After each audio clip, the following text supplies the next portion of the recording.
إن الحمد لله نحمده ونستعينه ونستغفره ونعوذ بالله من شرور أنفسنا ومن سيئات أعمالنا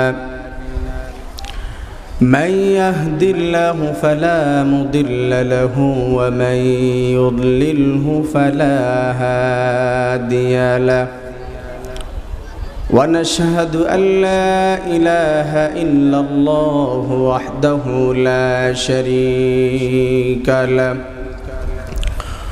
ونشهد أن سيدنا ومولانا محمدا عبده ورسوله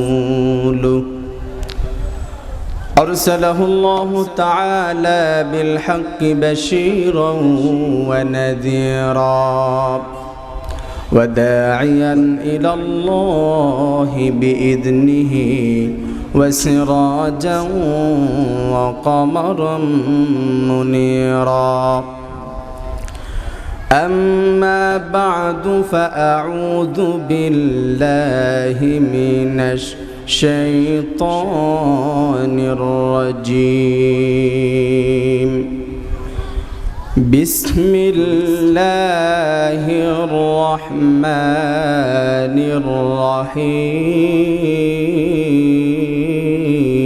الرحيم قد أفلح المؤمنون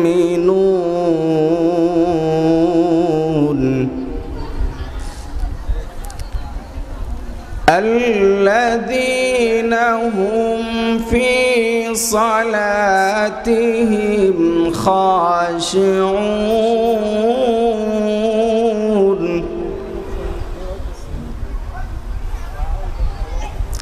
والذين هم عن اللغو معرضون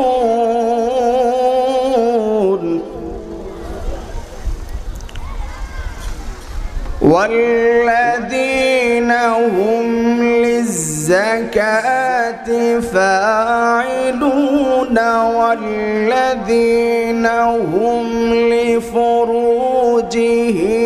حافظون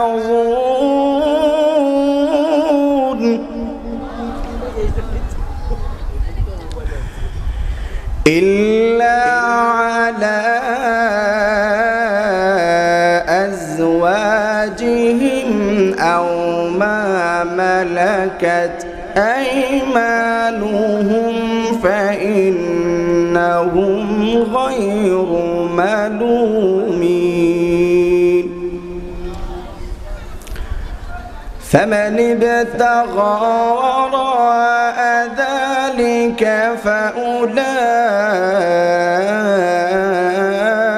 فأولئك هم العادون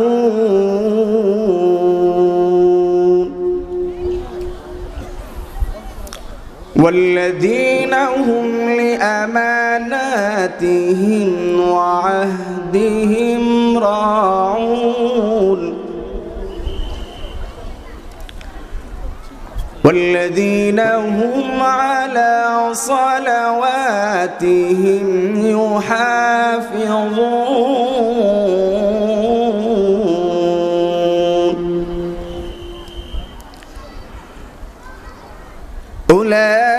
أولئك هم الوارثون الذين يرثون الفردوس الذين يرثون الفردوس هم فيها خالدون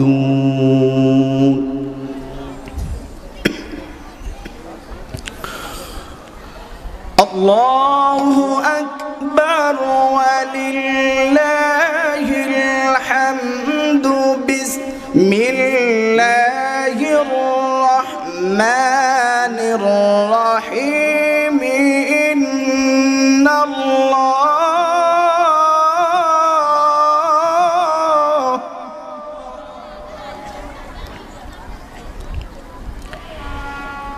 ইন্নাল্লাহা ওয়া মালাইকাতাহু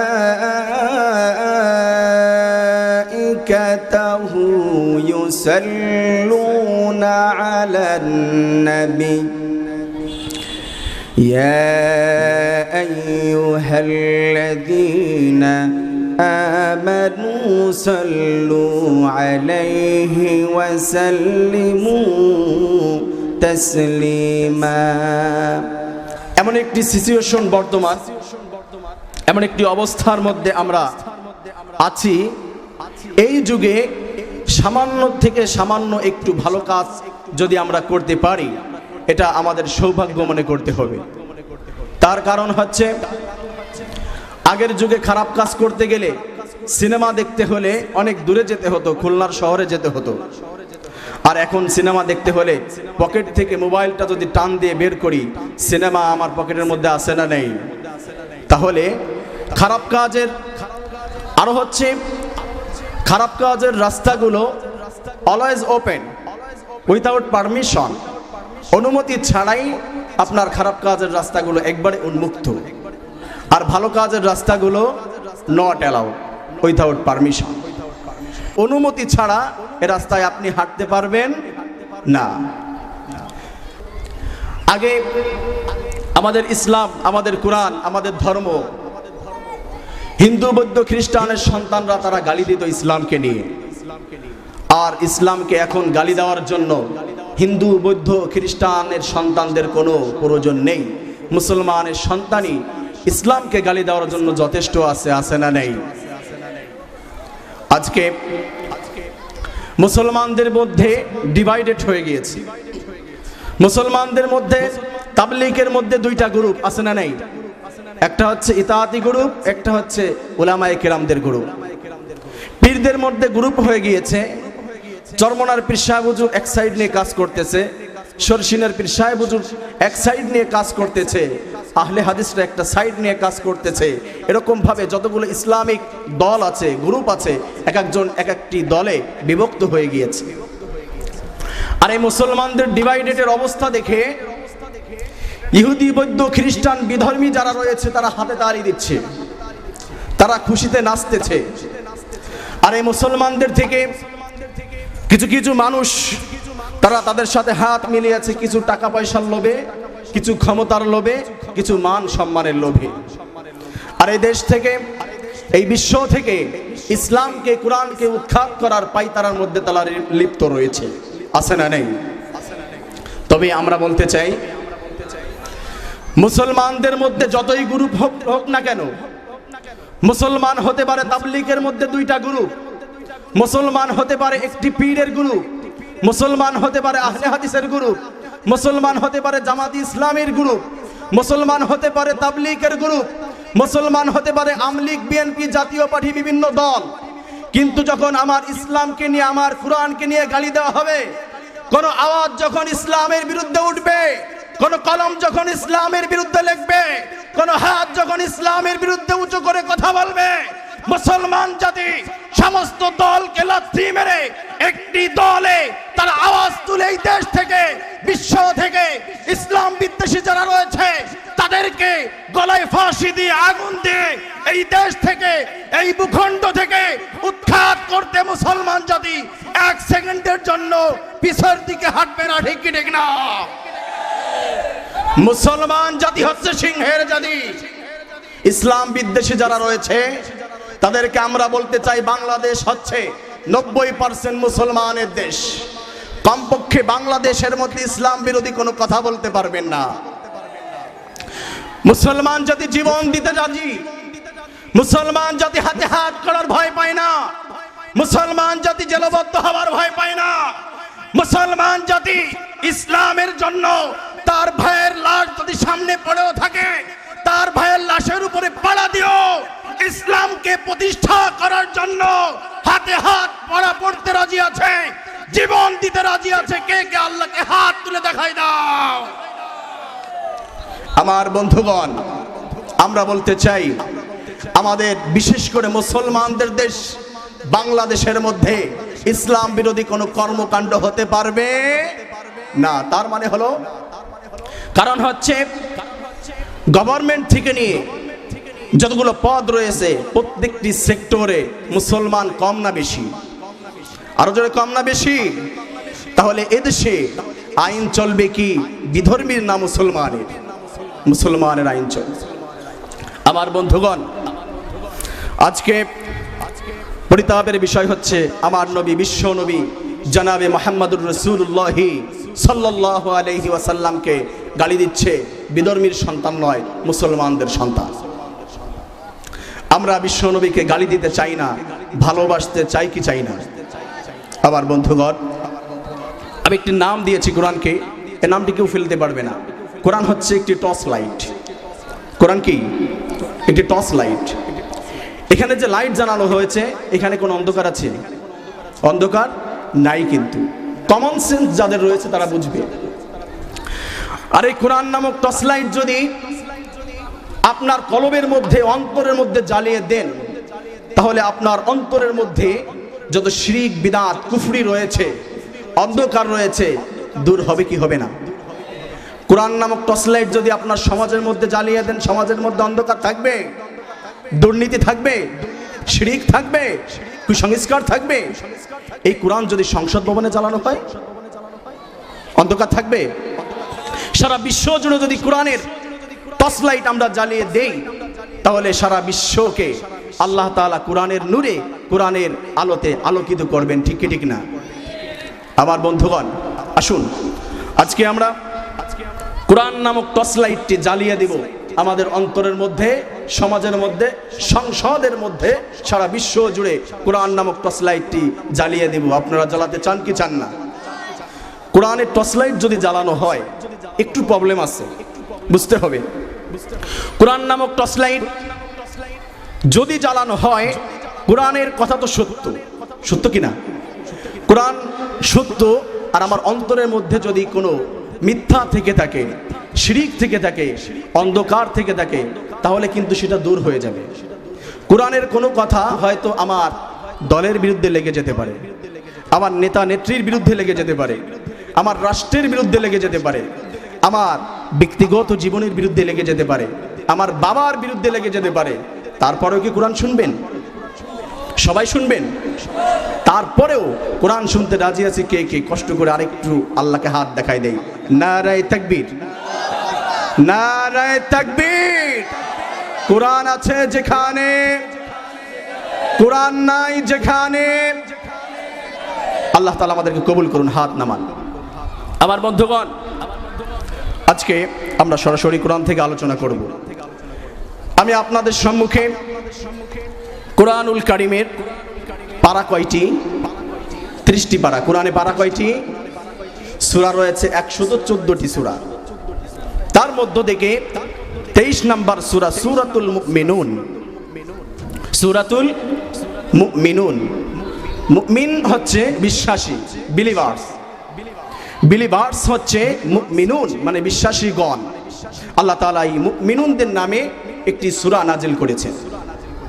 আমরা এখানে যারা আছি, কেউ কি আমরা বলবো যে আমরা মুমিন নয়? কিন্তু আমরা বলবো যে আমরা সবাই মুমিন। কিন্তু আসুন, মুমিন কারা, কারা মুমিন নয়? কোরআন নামক টর্চ লাইটটি জ্বালিয়ে আজকে আমরা পরীক্ষা করব কারা এখানে মুমিন দাবিদার কিন্তু মুশরিক, মুমিন দাবিদার কিন্তু কাফের। এটা আজকে কোরআন আমাদেরকে ডিসাইড করবে। আমার সম্মানিত মুসলমান বন্ধুগণ, আমরা আজকে কোরআন থেকে জানবো কারা মুমিন। মহান আল্লাহ তাআলা সূরা মুমিনুন শুরু করে দিয়েছেন একটি গুড নিউজের মাধ্যমে। সেই গুড নিউজটা হচ্ছে আল্লাহ তাআলা প্রথমেই বলতেছে, যারা বিশ্বাসী রয়েছে তাদেরকে আমি আল্লাহ রাব্বুল আলামিন সাকসেসফুল, সফলকামী বানিয়ে দিয়েছি। সুবহানাল্লাহ। জোরে বলতে হবে সুবহানাল্লাহ। আচ্ছা, মাঝে মাঝে যদি আপনাদেরকে একটু কথা বলতে বলি, যে কথাগুলো বললে আল্লাহ খুশি হবে, সুবহানাল্লাহ, আলহামদুলিল্লাহ, আল্লাহু আকবার, এই ধরনের কথা আপনারা মাঝে মাঝে বলতে পারবেন তো? সবাই পারবেন তো? খুশি হবেন কে?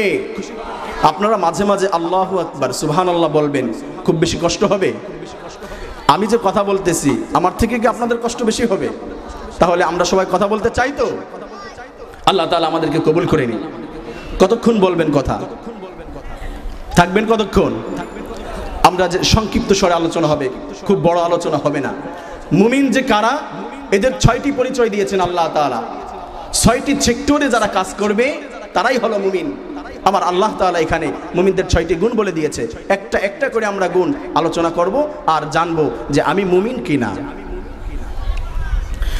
আমার সম্মানিত মুসলমান বন্ধুগণ, গভীর মনোযোগ, অন্তঃকরণ দিয়ে শ্রবণ করতে হবে, হৃদয় দিয়ে অনুধাবন করতে হবে।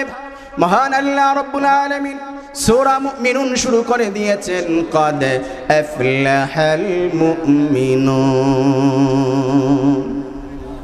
মহান আল্লাহ রাব্বুল আলামিন বলতেছে, যারা বিলিভার্স রয়েছে, যারা মুমিন, যারা বিশ্বাসী রয়েছে, আমি আল্লাহ তাআলাকে বিশ্বাস করে নিয়েছে, কিয়ামত দিবসকে বিশ্বাস করে নিয়েছে, আমার রাসূলগণকে বিশ্বাস করে নিয়েছে, আমার ফেরেশতাদেরকে বিশ্বাস করে নিয়েছে, আমি যতগুলা কিতাব নাজিল করেছি সমস্ত কিতাবগুলোকে বিশ্বাস করে নিয়েছে, আখিরাত দিবসকে বিশ্বাস করে নিয়েছে, তাকদীরকে বিশ্বাস করে নিয়েছে। আমি আল্লাহ রাব্বুল আলামিন তাদের জন্য একটা গুড নিউজ দিয়ে দিলাম, আমি আল্লাহ তাআলা তাদেরকে সাকসেসফুল বানিয়ে দিলাম। আর জোরে সুবহানাল্লাহ। আমার সম্মানিত মুসলমান বন্ধুগণ, প্রথমেই আল্লাহ তাআলা গুড নিউজ দিয়ে দিয়েছেন। এই যে 6টি গুণ আল্লাহ তাআলা বলেছে, 1 নাম্বার গুণ আল্লাহ সূরা মুমিনুনের 2য় আয়াতের মধ্যে বর্ণনা করেছেন, আল্লাযীনা হুম ফি সালাতিহিম খাশিউন। চিৎকার করে বলতে হবে আল্লাহু আকবার। আল্লাহ রাব্বুল আলামিন বলতেছে, সফলকামী বানিয়ে দিয়েছি তাদেরকে, ওই গ্রুপকে আমি আল্লাহ তাআলা সাকসেসফুল বানিয়ে দিয়েছি। ওই গ্রুপের মধ্যে রয়েছে তারা 1 নাম্বার কাজ করবে, আল্লাযীনা হুম ফি সালাতিহিম খাশিউন, যারা তাদের নামাজের মধ্যে খুশু আনতে পারবে, নামাজের মধ্যে একনিষ্ঠতা আনতে পারবে, নামাজের মধ্যে আল্লাহর ভয় আনতে পারবে। নামাজ আদায় করবে কেবলমাত্র আল্লাহ তাআলার জন্য, নামাজ আদায় করবে কেবলমাত্র আল্লাহকে খুশি করার জন্য, নামাজ আদায় করবে না কোনো মানুষকে খুশি করার জন্য, নামাজ আদায় করবে না মসজিদের সভাপতিত্ব নেওয়ার জন্য, নামাজ আদায় করবে না এলাকায় মেম্বারিতে দাঁড়িয়েছে ভোট নেবার জন্য, নামাজ আদায় করবে না তাকে সবাই হাজি সাহেব বলে ডাক দিবে এই জন্য, নামাজ আদায় করবে না মসজিদের কেশিয়ারি নেওয়ার জন্য, নামাজ আদায় করবে কেবলমাত্র ও বান্দারে আল্লাহ তাআলা শিখিয়ে দিয়েছেন, এই তোমার আমল নামার মধ্যে চুরির গুনাহ রয়েছে, ডাকাতির গুনাহ রয়েছে, অন্যের মাল আত্মসাৎ করার গুনাহ রয়েছে, অন্যের নামে মিথ্যা সাক্ষ্য দেওয়ার গুনাহ রয়েছে, তোমার আমল নামার মধ্যে জিনার গুনাহ রয়েছে।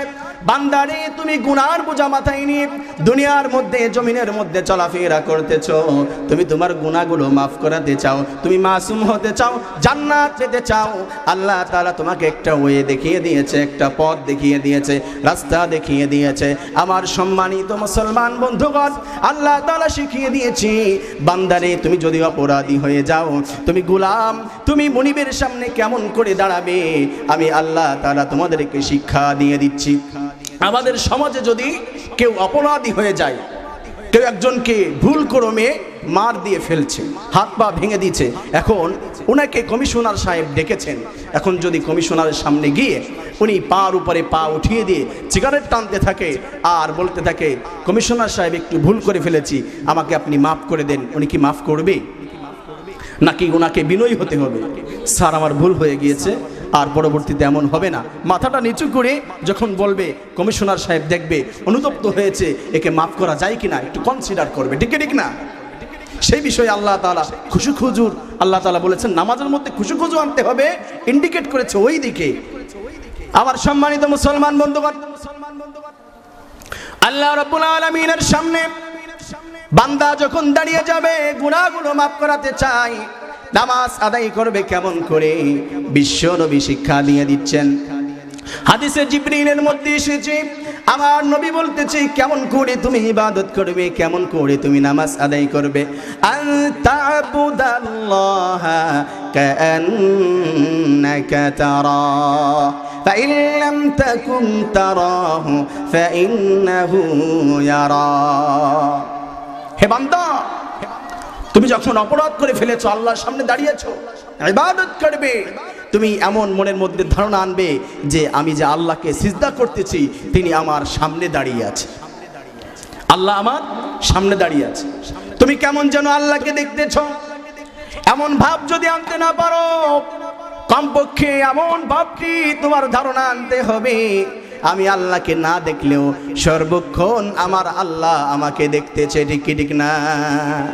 আল্লাহ সর্বক্ষণ দেখছে কি দেখছে না?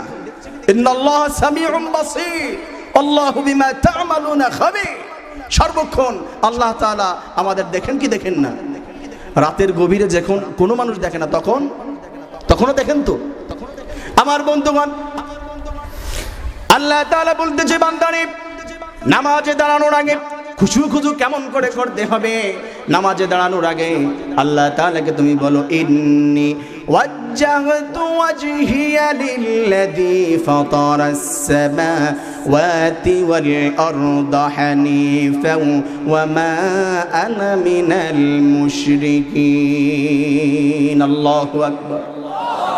এ বান্দা তুমি আরো বলো কুল ইন্না সালাতি ওয়া নুসুকি ওয়া মাহইয়ায়া ওয়া মামাতি লিল্লাহি রাব্বিল আলামিন।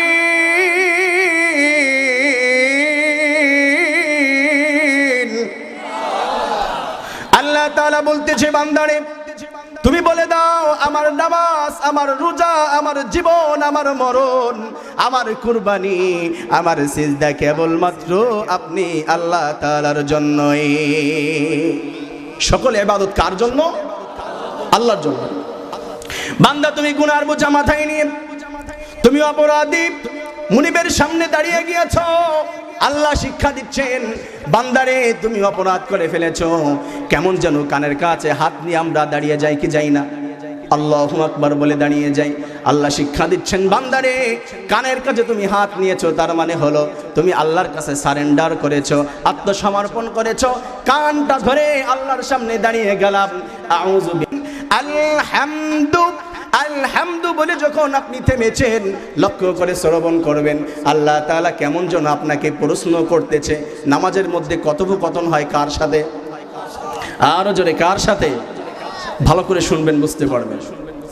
আলহামদু যখন আমি বলেছি, আলহামদু শব্দের অর্থ হলো সমস্ত প্রশংসা। আল্লাহ বলতেছে বান্দারে আমার নাম নিয়ে তুমি নামাজে দাঁড়ালে, সমস্ত প্রশংসা তুমি কার জন্য দিয়েছো? আলহামদু শব্দ বলেছো, কার জন্য সমস্ত প্রশংসা দিলা? আমি আরেকটু এক্সপ্লেইন করতেছি, আরেকটু ব্যাখ্যা করতেছি। আল্লাহকে বলতেছি লিল্লাহি, আল্লাহর জন্যই। আল্লাহ আরেকটি প্রশ্ন করেছে আমাকে, বান্দা আল্লিল্লাহি বলেছো আল্লাহর জন্য, কোন সেই আল্লাহ যার জন্য সমস্ত প্রশংসা তুমি দিয়ে দিলা?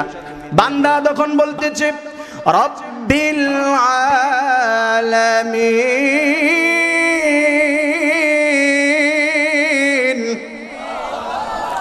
আল্লাহ তাআলার কুদরতি অন্তর খুশি হয়ে গেল। ফেরেশতাদেরকে ডাক দিয়ে বলতেছে ফেরেশতারা দেখ তোরা তো বলেছিলি মানুষ বানানোর কোনো দরকার নাই।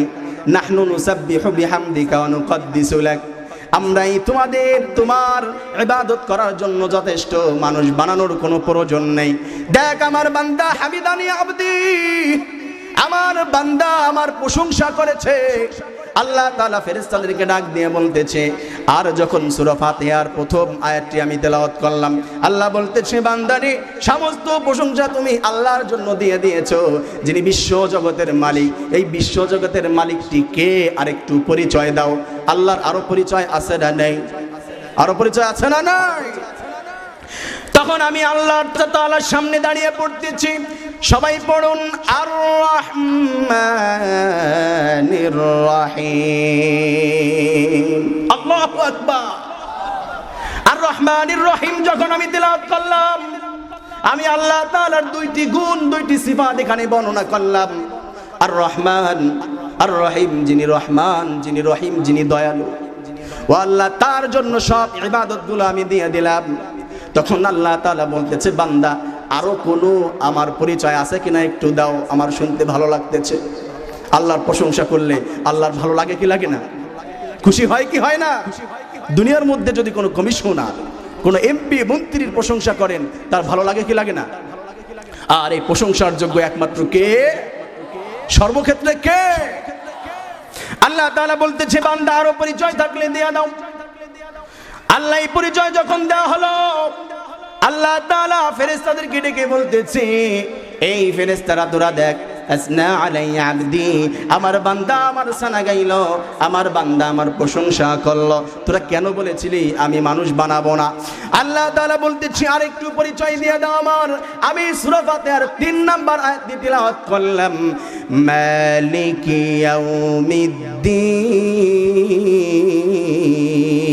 ইয়াউমিদ্দিন। আল্লাহ তাআলা বলতেছে, মাজ্জাদানি আবদি, আমি আল্লাহকে বলেছি, আল্লাহ কিয়ামত দিবসের মালিক যেই মালিক, কিয়ামত দিবসের মালিক যেই রব, কিয়ামত দিবসের মালিক যিনি, তার জন্য সমস্ত প্রশংসা আমি আল্লাহ তাআলা দিয়ে দিলাম। আল্লাহ তাআলা বলতেছে, বান্দা তুমি একটা একটা করে আমার প্রশংসা করতেছো, কি তোমার উদ্দেশ্য, তুমি কি বলতে চাও? কথোপকথন হচ্ছে কার সাথে? আরো জোরে, কার সাথে? আল্লাহ তাআলা বলতেছে, কি তোমার বলার তুমি একটু বলে দাও। আমি তখন বলে দেই, আল্লাহ রে, প্রথমে আমি নামাজে দাঁড়ানোর সময় বলেছিলাম সেই কথাই, ইয়াকা নাবুদু ওয়া ইয়াকা নাস্তাঈন। আল্লাহ রে, ইয়াকা নাবুদু আমার সকল ইবাদত, ওয়া ইয়াকা নাস্তাঈন আমার সকল চাওয়া পাওয়া কেবলমাত্র দুনিয়ার কোনো রাজার কাছে নাই, কোনো বাচ্চার কাছে নাই, কোনো এমপির কাছে নাই, কোনো মন্ত্রীর কাছে নয়, কেবলমাত্র তোমার কাছে। আল্লাহ, তোমার কাছে সকল চাওয়া পাওয়া এবং সব ইবাদত কেবল তোমার জন্য। বান্দা বলে দিচ্ছে, এগুলো শিখিয়ে দিয়েছেন কে? শিখিয়েছেন কে? আল্লাহ তাআলা শিখিয়ে দিচ্ছেন এবং বান্দাকে বলতেছে, তুমি বলো, আমার প্রশংসা করো। আমার ইবাদত যখন আল্লাহর জন্য দিয়ে দিলাম, আমার সমস্ত চাওয়া পাওয়া যখন আল্লাহর সামনে আমি প্রকাশ করে দিলাম, আল্লাহ তাআলা তখন যেন আমাদেরকে বলতেছে, বান্দা কি তোমার চাওয়ার আছে তুমি আমার কাছে চেয়ে নাও, আমি তোমাকে দিয়ে দেব। এই দুনিয়ার মধ্যে সবথেকে বড় সম্পদ হলো হিদায়াত। বড় সম্পদ কি? বড় সম্পদ কি? সেই হিদায়াত আমরা সবাই পেতে চাই কি চাই না? আল্লাহ তাআলা আমাদের সবাইকে হিদায়াত দান করুন, আমিন। আল্লাহ তাআলা তখন আমাদেরকে শিখিয়ে দিচ্ছেন, আমরা তখন বলতেছি সবাই একসাথে, ইহদিনাস সিরাতাল মুস্তাকিম। আল্লাহ রে, তখন আমরা আল্লাহকে বললাম, আল্লাহ রে, সব দিকেই বড় যে সম্পদ, তোমার কাছে যখন চাবই আমরা ছোট করে চাবো না, সব থেকে বড় বিষয়টি চাই। আল্লাহ বলতেছে, কি চাও তুমি? আল্লাহ তাআলাকে বলতেছি, আল্লাহ এমন একটি সহজ সরল পথ দেখায় দাও, যেই পথে যখন আমি হাঁটবো, আমি এদিক ওদিক যাব না, জাহান্নামে যাব না, কোনো বিপদে পড়বো না। ওই সহজ একটি পথ দেখায় দাও, যেই পথ দিয়ে হাঁটলে আমি জান্নাত পেতে পারি। আল্লাহ তাআলা বলতেছে, শিখিয়ে দিচ্ছেন, আরো বলতেছে, বান্দা আরেকটু বলো, সেই পথটি কেমন হবে, যেই পথ দিয়ে হাঁটলে তুমি জান্নাতে যেতে পারবে। ওই পথের পরিচয় আমরা চাই কি চাই না?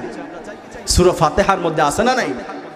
আমরা তো পড়ি কিন্তু জানি না আল্লাহ তাআলা কি কথা লিখেছেন, কি বলেছেন। তখন আল্লাহকে আমরা এক্সপ্লেইন করতেছি, ব্যাখ্যা করতেছি। আল্লাহ তাআলাকে বলতেছি, আল্লাহ গো, সিরাতাল্লাযীনা أنعمت عليهم غير المغضوب عليهم ولا الضالين।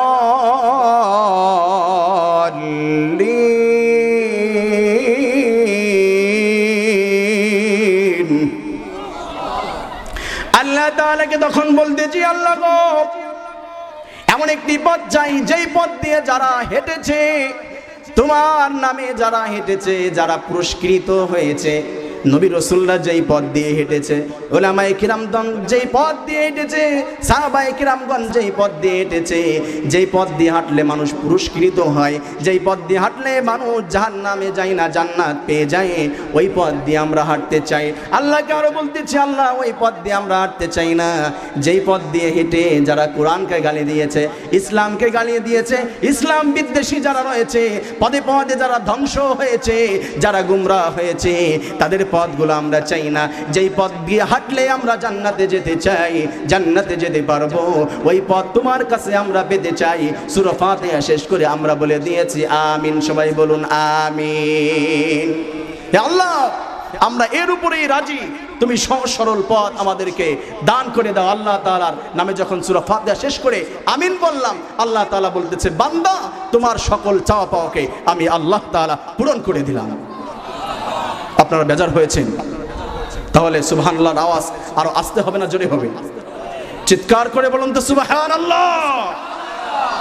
আল্লাহ এই সূরা ফাতিহার মধ্যে যতগুলো দোয়া রয়েছে, যা কিছু আমরা চেয়েছি সবগুলো আমাদেরকে দান করে দিন। আরো জোরে আমিন। আমার বন্ধুগণ, তাহলে খুশু কেমন বুঝতে পেরেছেন তো? নামাজের মধ্যে একমাত্র ধ্যান খেয়াল থাকবে কার দিকে? নাকি আমি নামাজ পড়তেছি আমাকে সবাই দেখছে কিনা, আমাকে সভাপতিত্ব দেবে কি দেবে না, সবাই কি মসজিদে এসেছে নাকি আসে নাই, যিনি সভাপতি রয়েছে উনি কি আমাকে দেখছে, তাহলে আমি ক্যাশিয়ারি পেয়ে যাব, এই ধ্যান খেয়াল থাকবে নাকি আল্লাহর জন্য থাকবে? মানুষ দেখানোর জন্য যদি নামাজ হয়, তার জন্য জান্নাত না জাহান্নাম? তাদের ব্যাপারে কোরআন আছে না নাই? আল্লাহ তাআলা বলতেছে একমাত্র নামাজ হবে খুশুর সামনে, একমাত্র নামাজ হবে কেবল আমাকে সিজদা করার জন্য, আমাকে দেখানোর জন্য, কোনো মানুষকে দেখানোর জন্য নয়। মানুষকে দেখানোর জন্য যদি নামাজ হয়ে যায়, বান্দারে তোমার জন্য আমি আল্লাহ তাআলা ওয়াইল নামক একটি স্থান তোমার জন্য নির্দিষ্ট করে রেখেছি, মৃত্যুবরণ করার সাথে সাথে সেই জাহান্নামের মধ্যে তোমাকে নিক্ষিপ্ত করব। আল্লাহ ওই কথা সূরা মাউনের মধ্যে বলে দিয়েছেন।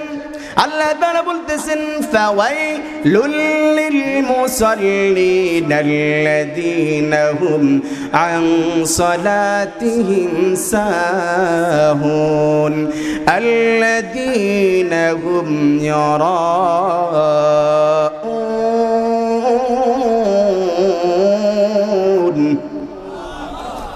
আল্লাহ তাআলা বলতেছে মানুষের মধ্য থেকে এমন কিছু মানুষ রয়েছে যারা ইবাদত করে, নামাজ আদায় করে, মানুষকে দেখানোর জন্য উদাসীন অবস্থায়, খুশু নামাজের মধ্যে থাকে না, একনিষ্ঠতা নামাজের মধ্যে থাকে না। তারা এমন করে যদি নামাজ আদায় করে, আমি আল্লাহ তাআলা তাদেরকে দুনিয়ার মধ্যে সভাপতিত্ব দান করতে পারি, কিন্তু কঠিন কিয়ামতের দিন তাদের জন্য জাহান্নামকে ওয়াজিব করে দিয়ে জান্নাতকে হারাম করে দিব। ঠিক কি ঠিক না? আমার বন্ধুগণ, নামাজের মধ্যে খুশুর দরকার আছে না নাই? তাহলে নামাজ কেমন করে আদায় করতে হবে? একমাত্র ধ্যান খেয়াল কার দিকে? আল্লাহর দিকে। খুশু বুঝতে পারলেন সবাই? সূরা মুমিনুনের 2 নম্বর আয়াতে মুমিনদের যে 6টি গুণ, 1 নম্বর গুণ আল্লাহ বলেছেন নামাজের মধ্যে খুশু আনতে হবে। তবে আমাদের মধ্য থেকে কিন্তু এমন কিছু মানুষ রয়েছে, খুশু তো বাড়ির কাছে, নামাজ পড়ারই কোনো দরকার নাই, জান্নাত আমার পীর বাবা দিয়ে দেবে, আছে না নাই? আপনাদের বিশ্বাস হয় না এমন গ্রুপ আছে? তাহলে জবাব আসতে হলো কেন? এমন গ্রুপ আছে না নাই? যারা বলে নামাজের কোনো দরকার নাই, পীর বাবা না, আমাকে যদি তার পীর আমি মুরিদ যদি হয়ে যাই, প্রত্যেক বছরে বছরে যদি ছাগল দেই, গরু দেই, তাহলে জান্নাতে আমাকে পীর বাবা নিয়ে যাবে, আছে না নাই? আমার বন্ধুগণ, এদের থেকে আমাদের সতর্ক থাকার দরকার আছে না নাই? এদের কথা আমাদের জানার দরকার আছে না নাই? আবার অনেকে বলে হুজুররা সমালোচনা করে মাহফিলের মধ্যে, এটা আমাদের ভালো লাগে না। এইগুলা কি সমালোচনা নাকি প্রকাশ? এই যে জুলুমগুলো রয়েছে, এগুলো আমাদের জানার দরকার আছে না নাই? সত্য মিথ্যাকে প্রকাশ করার নাম কি? কোরআন। কোরআনের আরেকটি নাম রয়েছে ফুরকান, সত্য মিথ্যা পার্থক্যকারী। কোরআন যদি আপনি মানেন, মুসলমান যদি আপনি হন, আপনার এই সত্যের এন্ট্রিতে যে মিথ্যা রয়েছে, যে শিরক রয়েছে, বিদআত রয়েছে, এইগুলো আপনার বর্ণনা করার দরকার আছে না নাই? আল্লাহর কোরআন কি বলেছে দেখেন। কোরআন থেকে দলিল দেব সব বিষয়ে, আর কোরআন থেকে জানবো। প্রথমেই বলেছি, কোরআন নামক টর্চলাইট যদি জ্বালাই, আমার পীর বাবার অন্ধকার ধরা পড়তে পারে। সবাই কিন্তু আমরা এই বিষয়ে এগ্রি ছিলাম। যে কোরআন শুনবো, সবাই বলছি না? তাহলে শুনুন, আল্লাহ বলতেছে তা'মুরুনা বিল মা'রুফ ওয়া তানহাউনা আনিল মুনকার, সৎ কাজের আদেশ করো, অসৎ কাজের নিষেধ করো। অসৎ কাজটা কি এগুলো আমাদের জানতে হবে না? আবার অনেকে বলে যে আপনারা যে গীবত করেন আর বলেন গীবত করা যাবে না। আমি তো কোরআন থেকে জেনে গীবত করি। আপনি তো চায়ের দোকানে বসে বসে এমপির বিরুদ্ধে, মন্ত্রীর বিরুদ্ধে, হাজী সাহেব হজ করেছে সুদের টাকা নিয়ে, ঘুষের টাকা নিয়ে, এইগুলো নিয়ে সমালোচনা করেন। আমরা তো সেইগুলো নিয়ে সমালোচনা করি না। আমার দেশের মধ্যে যে ভণ্ড পীরগুলো রয়েছে, এইগুলা কি প্রধানমন্ত্রী অ্যাকসেপ্ট করে? প্রধানমন্ত্রী ভালোবাসে? দেখেছেন প্রধানমন্ত্রী কোনো ভণ্ড বাবার সামনে গিয়ে সিজদা করেছে? দিছে কখনো? তাহলে সেগুলা কিন্তু সে কখনো পছন্দ করে না। সে তো মুসলমান, তাহলে তো সে করতো এটা। ভণ্ড পীরদের গ্রুপ। আল্লাহ তাআলা বলতেছেন লা ইউহিব্বুল্লাহুল জাহরা বিসসুই মিনাল কাওলি ইল্লা মান যুলিম। আমি আল্লাহ তাআলা পছন্দ করি না, আমি আল্লাহ তাআলার পছন্দনীয় নয় এই বিষয় যে মানুষ মানুষের গীবত করবে, মানুষ মানুষের সমালোচনা করবে। কিন্তু একটা সাইড রয়েছে, যেই সাইডে যদি তোমরা সমালোচনা করো তোমাদের কোনো গুনাহ হবে না। কার কথা? মানুষ যখন জুলুম করবে, এলাকার কোনো একজন আপনাকে মেরে পা ভেঙে দিয়েছে, আপনার ঘর বাড়ি জ্বালিয়ে দিয়েছে, তার এগেইনস্টে যখন আপনি ওই কমিশনারের কাছে যাবেন, তার অপরাধগুলো বলার দরকার আছে না নাই? গীবত বলা হয় যে বিষয়টি কোনো একটি ব্যক্তির বিরুদ্ধে যদি বলা হয় তার সামনে, তাহলে সে রাগ করবে, তার খারাপ লাগবে। আপনাকে একজন মারছে অন্ধকারের মধ্যে, ভালো করে বুঝবেন, পৃথিবীর কেউ দেখে নাই, আপনি চেয়ারম্যানের কাছে গিয়ে ওই বিষয়ে বিচার দিছেন। ওই বিষয়টি যদি ওই ব্যক্তি জানে যে আমি তাকে অন্ধকারে মারলাম, কেউ জানলো না, তাহলে চেয়ারম্যানের কাছে বলছে এখন তো আমার বিচার হবে, তাহলে যে আপনাকে মেরেছে উনি কি খুশি হবে নাকি বেজার হবে? এটাই আল্লাহ তাআলা বলছে, সে যে মেরেছে এটা একটা দোষ নাকি গুণ? দোষ না? এই দোষটি আপনি তার কাছে বললেন কেন? আপনি চেয়ারম্যানের কাছে বলছেন কেন? এটা তো গীবত। আপনি কেন বললেন? এটা গীবত নয়। সবার বলতে হবে এটা গীবত, কারণ সে আমার উপরে জুলুম করেছে। আর যখন সমাজের দাবি ছিল, আমার দেশের দাবি ছিল 90% মুসলমানদের দেশে, যেই দেশের মধ্যে আজান না দিলে সকাল হয় না, যেই দেশে 5টি বার আল্লাহ তাআলার ডাকে আকাশ বাতাসকে মুখরিত করে, যেই দেশের প্রত্যেকটি মোড়ে মোড়ে মসজিদ রয়েছে, যেই দেশের প্রত্যেকটি গ্রামে গ্রামে মাদ্রাসা রয়েছে, যেই দেশের প্রত্যেকটি এলাকায় এলাকায় ঘরে ঘরে হাজী সাহেব রয়েছে, সেই দেশের মধ্যে দাঁড়িয়ে যারা বলতেছে নামাজ পড়ার প্রয়োজন নেই, হজ করার কোনো দরকার নাই, আমার মুরিদ হও, তোমাকে আমি জান্নাতে নিয়ে যাব, এইগুলো আমার সমাজকে কুলসিত করে দিয়েছে। এরা কি জালিম কি জালিম না বলতে হবে? এরা তো জালিম। এদের বিরুদ্ধে বলার দরকার আছে না নাই?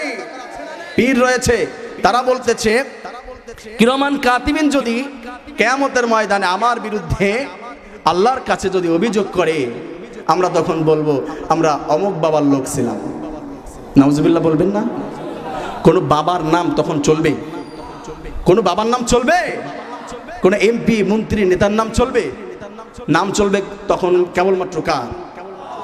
তারা গান বানিয়েছে কিরামান কাতিবিন, রোজ হাসরের দিন আল্লাহর দরবারে যদি করে অভিযোগ, হায় হায়, আল্লাহর দরবারে যদি করে অভিযোগ, আমরা বলবো দুনিয়ায় ছিলাম হিলাল বাবার লোক। নাউজুবিল্লাহ জোর হবে কিন্তু। আরেকটি গ্রুপ বলতেছে আমি মরার পরে আমার কপালেতে লিখে দিও রিজবি বাবার নাম, আমার কাফনেতে লিখে দিও রিজবি বাবার নাম, কবরেতে আসবে যখন মুনকার নাকির, করবো আমি রিজবি বাবার জিকির, জিকির দেখে ভয়ে পালাবে ফেরেশতাদের দল, আমার কপালেতে লিখে দিও রিজবি বাবার নাম। নাউজুবিল্লাহ চিৎকার করে বলতে হবে মুসলমান। এই সমস্ত হচ্ছে আমার দেশের নরকীট, জাহান্নামের কীট, এইগুলাকে আগুন দিয়ে জ্বালিয়ে দিতে হবে, ঠিক কি ঠিক না? নামাজ না পড়লে জান্নাতে যাওয়া সম্ভব? আল্লাহর কোরআন কি বলেছে দেখুন। আল্লাহর কোরআন বলতেছেন সূরা মুদ্দাসসিরের 40, 41, 42, 43 নাম্বার আয়াতটি যখন আপনি পড়বেন, 29 পারা হিফজুল কোরআন 18 নাম্বার পৃষ্ঠা 13, 14 নাম্বার লাইন খুলে দেখবেন আল্লাহ তাআলা বলতেছেন ফি জান্নাতি ইয়াতাসাআলুন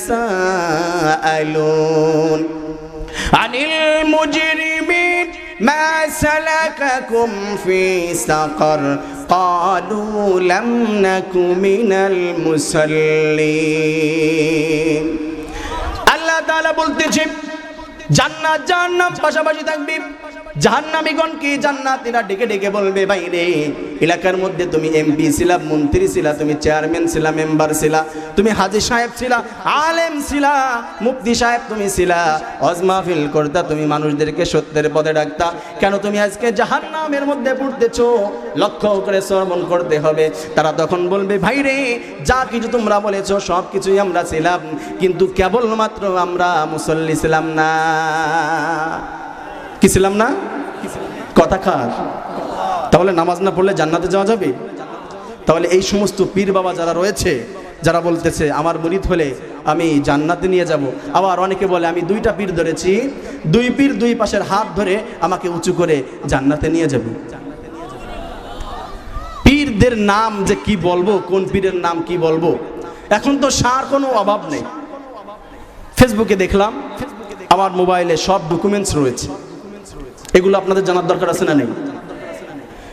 শাহ রয়েছে, প্রথমে দেখলাম গোলাপ শাহ, কুমির শাহ, ইন্দুর শাহ, বান্দর শাহ, ছাগল শাহ, তেনা শাহ, খেতা শাহ, বিড়ি শাহ। বিড়ি শাহ বিড়ি খাইলে বলে সব রোগ দূর হয়ে যায়। আবার দেখলাম পাগল শাহ, ল্যাংটা শাহ, বদনা শাহ, আগা শাহ। আরেকটি নাম আপডেট হয়েছে, নিউ ভার্সন এসেছে 19 সালের, ওনার নামটি নতুন করে রেখেছে, ওই নামটি আমি দেখলাম আমার মোবাইলে আছে। সেই বাবার নাম হচ্ছে, আপনারা মাইন্ড করবেন না, হাসবেন না, ওই বাবার নাম হচ্ছে বুদাই শাহ। বলেন এইগুলা কি? সমাজ কি তোমাদের কাছে এটা চেয়েছে? আমার গভর্নমেন্ট কি এটা চেয়েছে? আমার বাংলাদেশের বর্তমান প্রধানমন্ত্রী প্রত্যেকটি উপজেলায় এক একটা মডেল মসজিদ বানাচ্ছে কি বানাচ্ছে না? মাদ্রাসা বানাচ্ছে কি বানাচ্ছে না? মাদ্রাসার পক্ষে সে কথা বলে কি বলে না? মাদ্রাসার বিরুদ্ধাচরণ যারা করে তাদের বিরুদ্ধাচরণ সে করে কি করে না? তাহলে আপনার কাছে তো এটা চাই নেই যে মানুষদেরকে আপনি জাহান্নামের পথে ডাকবেন। সে তো চেয়েছিল আমার প্রতিটা উপজেলার মধ্যে এক একটা মসজিদ করে দিয়েছি, তোমরা নামাজ আদায় করবে। কোন পীর বাবার দরবারে গিয়ে তো উনি টাকা দান করে নাই, আপনাদের কিন্তু বলে নাই যে আপনি মানুষদেরকে এসব আবল তাবল নাম দিয়ে দিয়ে মানুষদেরকে ডাকেন। তাহলে এই সমস্ত যত এই কুফুর রয়েছে, শিরিক রয়েছে, বিদআত রয়েছে, এর থেকে আমাদের দূরে থাকার দরকার আছে না নাই? আমার বন্ধুগণ, কেবলমাত্র শুধুমাত্র সিজদা করব কাকে? আরো জোরে সিজদা করব কাকে? সর্বক্ষেত্রে প্রশংসা কার? নামাজের মধ্যে খুশু খুজুর দরকার আছে না নাই? আমরা ওই সব গ্রুপের সাথে নাই, আমরা আছি আল্লাহর সাথে। কার সাথে? আমার সম্মানিত মুসলমান বন্ধুগণ, মুমিনদের যে 6টি গুণ আল্লাহ তাআলা বলতেছে, 1 নাম্বার গুণের কথা বলেছে, নামাজের মধ্যে খুশু খুজু আনতে হবে, একনিষ্ঠতার সাথে নামাজ আদায় করতে হবে।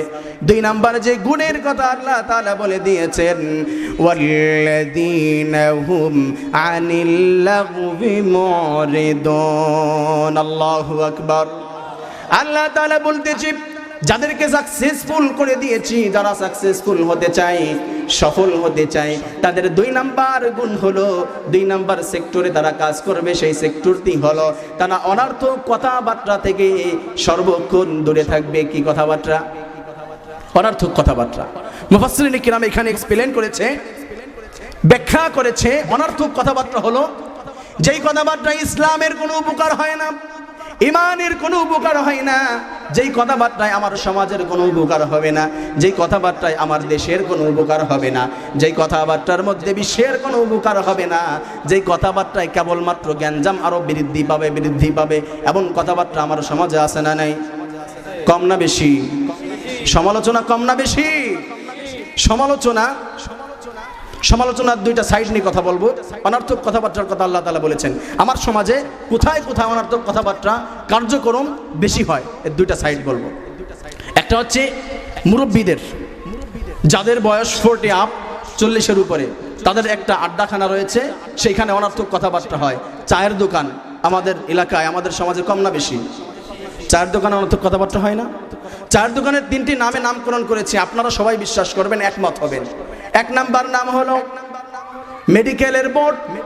মেডিকেলের বোর্ড হলো হসপিটালের মধ্যে কোনো রোগী যখন অসুস্থ হয়ে যায়, একজন ডাক্তার যখন সমাধান দিতে পারে না, 2 জন দিতে পারে না, হসপিটালের সমস্ত ডাক্তার একসাথে একটা বোর্ড বসে কি বসে না? ওই 1 নাম্বার নাম হলো মেডিকেলের বোর্ড। 2 নাম্বার নাম হলো সংসদ ভবন। সংসদ ভবন হয় কি হয় না চায়ের দোকানে? 3 নাম্বার নাম দিয়েছি ফতুয়া বিভাগ। ওইখানে গিয়ে বলবেন, হুজুর রে আমি তো এই কথা বলেছি, আমার কি নামাজ হবে? একজন বলবেন না, আপনার নামাজ কোনোদিন হবে না। আরেকজন বলবে হ্যাঁ, এতে কোনো সমস্যা নাই, নামাজ হয়ে যাবে। আরেকজন বলবে যে হবে, কিন্তু একটু সমস্যা আছে, আমি একটু সর্দি হয়েছে, আমি কি খাবো? যেহেতু এখানে মেডিকেলের বোর্ড, তুলসীর পাতা খান। আরেকজন বলবে পানি দিয়ে গড়গড়া করেন, ঠিক হয়ে যাবে। আরেকজন বলবে ওতে কোনো সমস্যা নাই, না বা এক্সট্রা খাও। বলে কি বলে না? মুরব্বীদের খায়ে দিয়ে কোনো কাজ নাই, ওইখানে বসে সারাদিন চা খায় আর বলেন যে অমুক হাজী সাহেব হজ করে আসলো, আল্লাহ কি কপাল দিয়েছে, সারাদিন ঘুষ খায়, ওর হজে কোনো কাজ হবে? বলে কি বলে না? তাহলে আমি যে নামটা দিলাম, এটা কি একবার অনর্থক নাকি ঠিক আছে? মিলে তো সমাজের সাথে? মিলছে তো? এবং এরপরে আসেন যুবক ভাই যারা রয়েছে, তোমাদের কিন্তু আরেকটা অনর্থকের স্থান রয়েছে, সেটা হচ্ছে তোমরা যেটা নিয়ে সারাদিন খুচাখুচি করো। সেটা কি? মোবাইল। জোরে বলতে হবে কি? ইউটিউব কিন্তু তোমাদের থেকে দূরে নয়, ইউটিউব তোমাদের হাতে আছে না নাই? ইউটিউবের মধ্যে ওয়াজ মাহফিল তো যায়, আজকের মাহফিল ভিডিও রেকর্ড হচ্ছে, এটাও ইউটিউবে চলে যাবে। আর এর এগেইনস্টে যারা রয়েছে, ইউটিউবের মধ্যে নাচ গান আছে না নাই? অনর্থক কথাবার্তা আছে না নাই? ওইখানে পর্নোগ্রাফি আছে না নাই? টিকটক আছে না নাই? টিকটক চিনেন তো? যুবক ভাইরা খুব ভালো করে চিনে টিকটক। আজকে বর্তমান দেখি ইউটিউবে টিকটক যতগুলো রয়েছে, 80% টিকটক হচ্ছে ওয়াজ মাহফিল নিয়ে। ওয়াজ মাহফিল কেটে কেটে কেটে কেটে টিকটক বানায়। একজন হুজুর টিকটকের বিরুদ্ধে কথা বলছে, ওই হুজুরের ওই কথা কেটে ওরা আবার টিকটক বানাইছে। টিকটকের জ্বালা আজকে আমাদের দেশের পোলাপান ভিন্ন পথে চলে যাচ্ছে। ওয়াজ মাহফিল মনে করতেছে এটা একটা কমেডি। ওয়াজ মাহফিল কি কমেডি নাকি আল্লাহর পরিচয় হয় এখানে? আবার এখানে অনর্থক কথাবার্তা হয়। কোন একজনকে, যুবকদের যদি আমি বলি তাকে কি আপনারা চিনেন, যদি সে না চিনে তাহলে মনে করবো সে ইউটিউবার নয়। সিফাতুল্লাহ, মুফতি সিফাতুল্লাহকে চেনেন আপনারা? সিফাতুল্লাহকে চিনেন না? ওনার নামকে শর্ট করছে সিফুদা। সিফুদা, সিফুদা। উনি সুন্দর ভাষায়, সাবলীল ভাষায়, শুদ্ধ ভাষায় আমাদের বর্তমান রানিং যিনি প্রধানমন্ত্রী শেখ হাসিনাকে নিয়ে অকথ্য ভাষায় গালি দেয়। বাংলাদেশের প্রধানমন্ত্রী নিয়ে এমন অকথ্য ভাষায় সিফুদা গালি দিয়েছে, এই গালিগুলো শোনা আমাদের জন্য হালাল না হারাম? আরো জোরে বলতে হালাল না হারাম?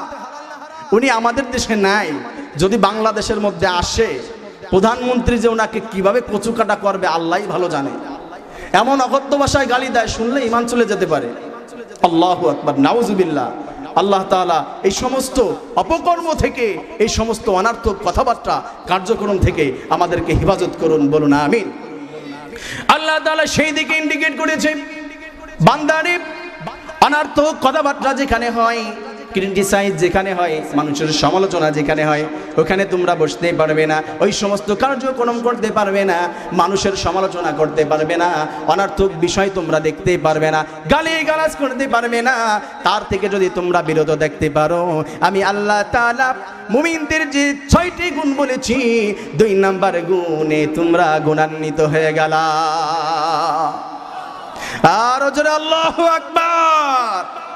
আপনাদের কি খুব কষ্ট হয়ে যাচ্ছে? আলোচনা শুনতেছি কিসের থেকে?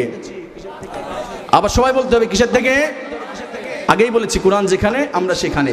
এই যে কোরআন নামক টর্চলাইটটি আমরা যখন মারলাম চায়ের দোকানে, ওইখানে যে অপকর্ম হয় আমরা বুঝতে পারলাম কি পারলাম না? মোবাইলে যে অপকর্ম হয় বুঝতে পারলাম কি পারলাম না? সামনের দিকে আর একটু বাড়াবো। মুমিনদের 3 নাম্বার গুণের কথা আল্লাহ তাআলা বলে দিয়েছেন, ওয়াল্লাযীনা হুম লিফুরুজিহিম হাফিজুন।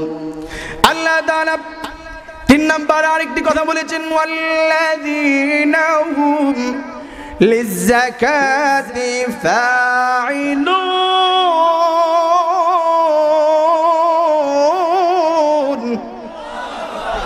আল্লাহ তাআলা বলতেছে বান্দারে, যারা মুমিন হতে চায়, সাকসেসফুল হতে চায়, 6টি গুণ বলে দিয়েছি। 3 নাম্বার গুণ যদি তারা অর্জন করতে চায়, আমি আল্লাহ তাআলা তাদেরকে একটি বিষয় ইন্ডিকেট করলাম, ডাইরেক্টলি কোরআনের মধ্যে বলে দিয়েছি। তাদেরকে যে ধন সম্পদ দিয়েছি, প্রত্যেক বছর শেষ হতে না হতে সমস্ত ধন সম্পদগুলো কাউন্ট করবে, হিসাব করবে, আর হিসাব করে আল্লাহ তাআলা যতটুকু তাকে যাকাত দিতে বলেছি, যাকাতের পথে অ্যাক্টিভ হয়ে সে প্রত্যেক বছরে তার যাকাতগুলো প্রদান করে দিবে। এই যাকাত দেওয়া আল্লাহ তাআলা আমাদের জন্য নফল করেছে, সুন্নাত করেছে, ওয়াজিব না ফরজ? আরো জোরে, ওয়াজিব না ফরজ? আরেকটি বিষয় বুঝতে হবে আমাদের, যাকাত দেওয়া তো ফরজ করে দিয়েছেন, যাকাত নেওয়া কি? যাকাত নেওয়া কি ফরজ, ওয়াজিব, সুন্নাত এরকম কিছু আছে? তাহলে আমাদের সমাজে কেন যাকাত যারা নেয় তারা দৌড়াদৌড়ি করবে? ফরজ আদায় করতে হবে আগে নাকি প্রয়োজন মেটাতে হবে আগে? ফরজ আদায় করতে হবে আগে। আমার বন্ধুগণ লক্ষ্য করে শ্রবণ করবেন, যদি ফরজ আগে আদায় করতে হয়, আল্লাহ তাআলা আমাকে যাকাত প্রদান করা ফরজ করে দিয়েছে। তোমার বাড়ির সামনে ফকির যখন আসবে, মিসকিন যখন আসবে, তার আগেই তুমি তোমার যাকাতগুলো হিসাব করে প্রত্যেক বছর ওই এতিম মিসকিনের বাড়ি বাড়ি গিয়ে তোমার পৌঁছায় দিতে হবে। ঠিক না? ঠিক না? আল্লাহ কি বলেছেন? ফরজ, তাহলে আপনার দিতে হবে। কিন্তু আমাদের সমাজে কিন্তু সেটা হয় না। প্রত্যেক বছর ওনার যাকাত হয়েছে 200 কোটি টাকা, এমন মানুষও কিন্তু আমাদের বাংলাদেশেই আছে যার যাকাত কত হয় ওনার ম্যানেজারও বলতে পারে না। আছে না নাই? আল্লাহ তাআলা বলছেন, তুমি যে 1 ট্রাক জাকাতের লুঙ্গি, জাকাতের কাপড় কিনে তুমি দিয়েছো, ওটাই তোমার যাকাত কিন্তু আদায় হয় নাই। আমাদের মার্কেটের মধ্যে আমরা দেখতে পাই কিছু কিছু আলাদা দোকান থেকে যাকাতের কাপড় পাওয়া যায়, এখানে যাকাতের লুঙ্গি পাওয়া যায়, এখানে আছে না নাই? ওই সমস্ত দোকান থেকে যদি, যেই দোকানগুলোর থেকে কাপড় কিনলে কাপড় যদি কেউ পরে তার আর এক্সরে করতে হয় না, আছে না নাই এমন লুঙ্গি? ওই লুঙ্গি যখন পরবে তার এক্সরে সর্বক্ষণ হতে থাকে, এমন কাপড় কিনে তোমার যাকাত দেওয়া যাবে না। আমার বন্ধুগণ, আল্লাহ তাআলা বলতেছে, বান্দারে কোটি টাকার মালিক বানিয়ে দিয়েছি তোমাকে আমি আল্লাহ, আর যাকে তোমার বাড়ির পাশে গরিব বানিয়ে দিয়েছি তাকেও বানিয়েছি আমি আল্লাহ। একথা আল্লাহ তাআলা কোরআন থেকে প্রমাণ দিচ্ছি। সূরা তুরের 15 নম্বর আয়াত, হিফজুল কোরআন 22 নম্বর পারা, 15 নম্বর পৃষ্ঠা, 11 নম্বর লাইন। আল্লাহ তাআলা বলতেছে, ইয়া আইয়ুহান নাসু আনতুমুল ফুকারাউ ইলাল্লাহ। দুনিয়ার মধ্যে তোমাকে কোটি টাকার সম্পদ দিয়ে ধনী বানিয়ে দিয়েছি আমি আল্লাহ, আর তোমার বাড়ির পাশে যিনি গরিব মানুষ রয়েছে, দিন মজুরি রয়েছে, রিক্সা চালিয়ে জীবন কাটায়, তাকেও সৃষ্টি করেছে আমি আল্লাহ। ইচ্ছা করলে তোমাকে আমি রিক্সা চালক বানাতে পারতাম, ইচ্ছা করলে তোমার বাড়ির পাশে যে রিক্সা চালক রয়েছে তাকে আমি আল্লাহ তাআলা পাজারো গাড়িতে চলাতে পারতাম। বান্দারে ধনী গরিব বানানোর ক্ষমতা কেবলমাত্র আমি আল্লাহ তাআলার। অতএব ইন তানসুরুল্লাহ ইয়ানসুরুকুম, এ বান্দা তুমি যদি আল্লাহকে সাহায্য করো আমি আল্লাহ তোমাকে সাহায্য করব। এখানে আল্লাহ তাআলা বলেছেন তোমাকে কোটি টাকার সম্পদ দিয়েছি, কিন্তু মনে রাখতে হবে আল্লাহ তাআলার দরবারে তুমি ফইন্নির গয়ের ফইন্নি। ঠিক না? আপনার সম্পদ কেড়ে নিতে আল্লাহর কি 1 ঘন্টা সময় লাগবে? তাহলে ফইন্নির গয়ের ফইন্নি কিনা আল্লাহর দরবারে? আল্লাহ তাআলা, আমার বন্ধুগণ, প্রশ্ন হতে পারে আপনাদের, আল্লাহ বলেছে ফকিন্নির গয়ের ফকিন্নি আমরা, ধন সম্পদের অভাব নাই আমার আল্লাহর, কিন্তু আল্লাহ কেন অন্য আয়াতের মধ্যে বলল ইন তানসুরুল্লাহ ইয়ানসুরুকুম, আমাকে যদি সাহায্য করো আমি তোমাদেরকে সাহায্য করব। আল্লাহকে সাহায্য করব কেমন করে? তার তো ধন সম্পদের কোনো অভাব নাই। আল্লাহ এখানে বুঝিয়েছে, বান্দারে তোমাকে আমি যাকাতের হকদার বানিয়েছি, যাকাতের নিসাব পরিমাণ তোমাকে সম্পদ আমি আল্লাহ তাআলা দিয়েছি। যাকাতের হকদার যারা রয়েছে, যারা অসহায় রয়েছে, যারা মিসকিন রয়েছে, এতিম রয়েছে, যারা দিন মজুরি রয়েছে, কুরবানির সময় তুমি গরু কুরবানি করেছো, ফ্রিজ ভর্তি করে গোশতগুলা রেখে দিয়েছো, বছর বছর পার হয়ে যায়, তোমার কুরবানির গোশত শেষ হয় না, কিন্তু তোমার বাড়ির পাশে কুরবানির দিনে একটা পোল্ট্রি মুরগি কিনে সে বাচ্চাদেরকে মুখে তুলে দিতে পারে না, তুমি কি তার দিকে লক্ষ্য করো না? তুমি যদি ওই মিসকিনের গানে এক টুকরো গোশত না দিয়ে ফ্রিজের মধ্যে সমস্ত গোশতগুলা ভরে রাখো, খোদার কসম করে বললাম, খোদার কসম করে বললাম, তোমার কুরবানি আল্লাহর দরবারে চারানা পয়সার কোনো দাম নাই। জোরে বলতে হবে, ঠিক কি ঠিক না? আমার সমাজে এমন মানুষ আছে না নাই?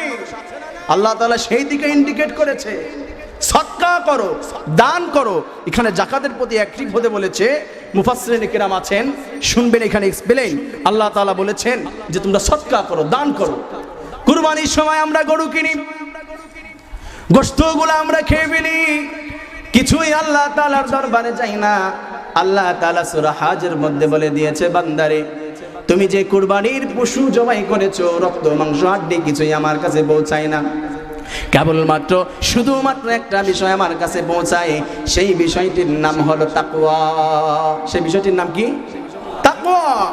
লা ইয়ানালাল্লাহ লুহুমুহা ওয়ালা দিমাউহা ওয়ালাকিন ইয়ানালুহু তাকওয়া মিনকুম। বান্দারে তুমি কুরবানি করেছো, তোমার যে গরু কিনেছো, জবাই করে খেয়েছো, আমার কাছে কিছুই কিন্তু আসে না, আমি কিছুই চাইনি, কেবলমাত্র চেয়েছে তোমার অন্তরের মধ্যে যে নিয়তটি রয়েছে সেটাই। আমাদের কুরবানি যাদের হয় সবার নিয়ত কি খালেস থাকে? কারো নিয়ত থাকে যে এলাকার মধ্যে সবথেকে বড় যে গরুটি এসেছে এবছর বাজারে আমি কিনবো, আছে না নেই? আপনি করেন যে আল্লাহ আমাকে ধন সম্পদ বেশি দিয়েছে, আমি সবার থেকে বেশি কুরবানি দেব, কিন্তু মানুষকে দেখানোর জন্য হলে তো আল্লাহ তাআলা খুশি হবেন না। আমাদের সমাজে এই সমস্ত মানুষের গরু কম না বেশি? কম না বেশি? নিয়ত খালেস নাই, কুরবানি করতেছে, তার টাকা রয়েছে, গরম সে দেখাচ্ছে আমি 5টা গরু কুরবানি করেছি। আবার মাইকে মাইকে বলে, ঘুষ দেওয়ার সময় মাইক নিয়ে বের হয়, কেন আপনার এগুলো করার কোনো দরকার নেই। আবার অনেকে বলেন কুরবানি আমি করব, আমার টাকা দিয়ে করব, গরিব মিসকিনদেরকে কেন দেব? আল্লাহ আমার উপরে খুশি হবে না কেন? আমার বন্ধুগণ, ছোট একটা এক্সাম্পল দিলে সুন্দর করে বসবেন। সর্বক্ষেত্রে প্রশংসা, টাকা পয়সা হোক, ধন দৌলত হোক, সর্বক্ষেত্রে প্রশংসা কেবলমাত্র কার? আরো জোরে কার? আল্লাহর প্রশংসা যেখানে নাই, আল্লাহ তাআলা আপনার সম্পদকে সেকেন্ডের মধ্যে নিঃশ্বাস করে দিতে পারেন কি পারেন না? এক ব্যক্তি কুরবানির গরু কেনার জন্য বাড়ি থেকে পকেট ভর্তি টাকা নিয়ে বের হয়েছে। ইমাম সাহেব ডাক দিয়ে বলতেছে, হাজী সাহেব কোথায় যাচ্ছেন? বলে আমি কুরবানির পশু কিনবো, বাড়ি থেকে বের হলাম। হাজী সাহেবকে ইমাম সাহেব বলতেছে, হাজী সাহেব বলেন যে ইনশাআল্লাহ আমি বাড়ি থেকে বের হয়েছি, গরু কিনে নিয়ে আসবো। তখন হাজী সাহেব বলতেছে, আমার কাছে টাকা আছে তো, আমার ইনশাআল্লাহ বলতে হবে কেন? হাজী সাহেব বাজারের মধ্যে চলে গিয়েছে, মনে করেন শাহপুর বাজারে চলে গিয়েছে, গরু কেনার জন্য সুন্দর একটা গরু দেখেছে, এড়ে গরু, অনেক সুন্দর, ওনার ভালো লেগেছে, পছন্দ হয়েছে। গরুর যখন রশি খুলে দিয়ে ওনার হাতে দিয়েছে, মালিক বলতেছে আমার টাকাগুলো পৌঁছে দেন, আমার টাকাগুলো বুঝিয়ে দেন। পকেটের মধ্যে হাত দিয়েছে, দেখে পকেট থেকে হাত বের হয়ে মাটির সাথে মিশে গেছে। তার মানে কি বুঝতে পারছেন? পকেট কেটে টাকাগুলো সব ক্লিয়ার, টাকাগুলো ওনার নিয়ে গেছে। গরু কি ওনাকে দেবে? উনি ফিরে আসতেছে, ইমাম সাহেবের সাথে আবার দেখা। ইমাম সাহেব বলতেছে, হাজী সাহেব আপনি গরু কিনলেন না? আপনি বাড়ি থেকে তো বের হলেন গরু কেনার জন্য। এখন উনি বলতেছে যে হুজুর ইনশাআল্লাহ টাকা হারায় গেছে, ইনশাআল্লাহ টাকা হারায় গেছে। বলছে যে ইনশাআল্লাহ টাকা হারায় গেছে মানে?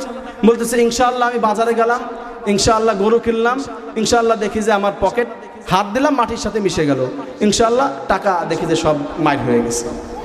বলছে অত ইনশাআল্লাহ বলতেছেন কেন? বলছে হুজুর এই যে ইনশাআল্লাহ না বলে তো আমার এই যে গরু একটা গেছে, এখন আবার কি চলে যায়, আমি ওখানে মারা গেলাম, এই জন্য ইনশাআল্লাহ বলতেছি কথায় কথায়। হুজুর বলতেছে এখন ইনশাআল্লাহ বলে কোনো লাভ নাই। ইনশাআল্লাহ টাকা হারাই গেছে এই কথা বললে কোনো লাভ নাই। যখন আপনি বাড়ি থেকে বের হয়েছিলেন তখন ইনশাআল্লাহ বলার প্রয়োজন ছিল, ঠিক কি ঠিক না আমার বন্ধুগণ?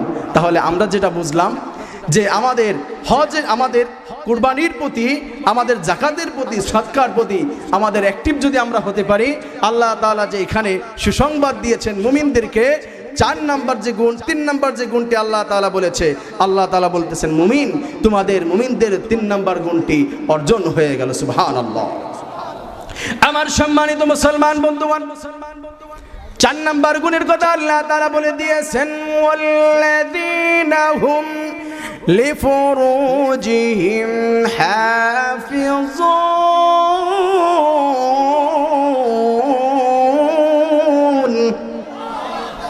আপনাদের কষ্ট হয়ে যাচ্ছে, শেষ করে দেব? তাহলে আওয়াজ মনে হয় একটু কমে গেছে আগের থেকে, আওয়াজ আর একটু জোরে দেওয়া যাবে না? এখন তো শীতের দিন নাই, কিন্তু গরম চলে এসেছে, গরম হবেন আপনারা। আর খুলনার মানুষ, আপনারা তো একবারে মরা ধরা মানুষ না, আমিও খুলনার ছেলে।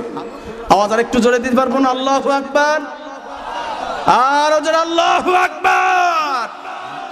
আমার বন্ধুগণ গভীর মনোযোগ, মুমিনদের 4 নাম্বার গুণের কথা আল্লাহ তাআলা আলোচনা করতেছি।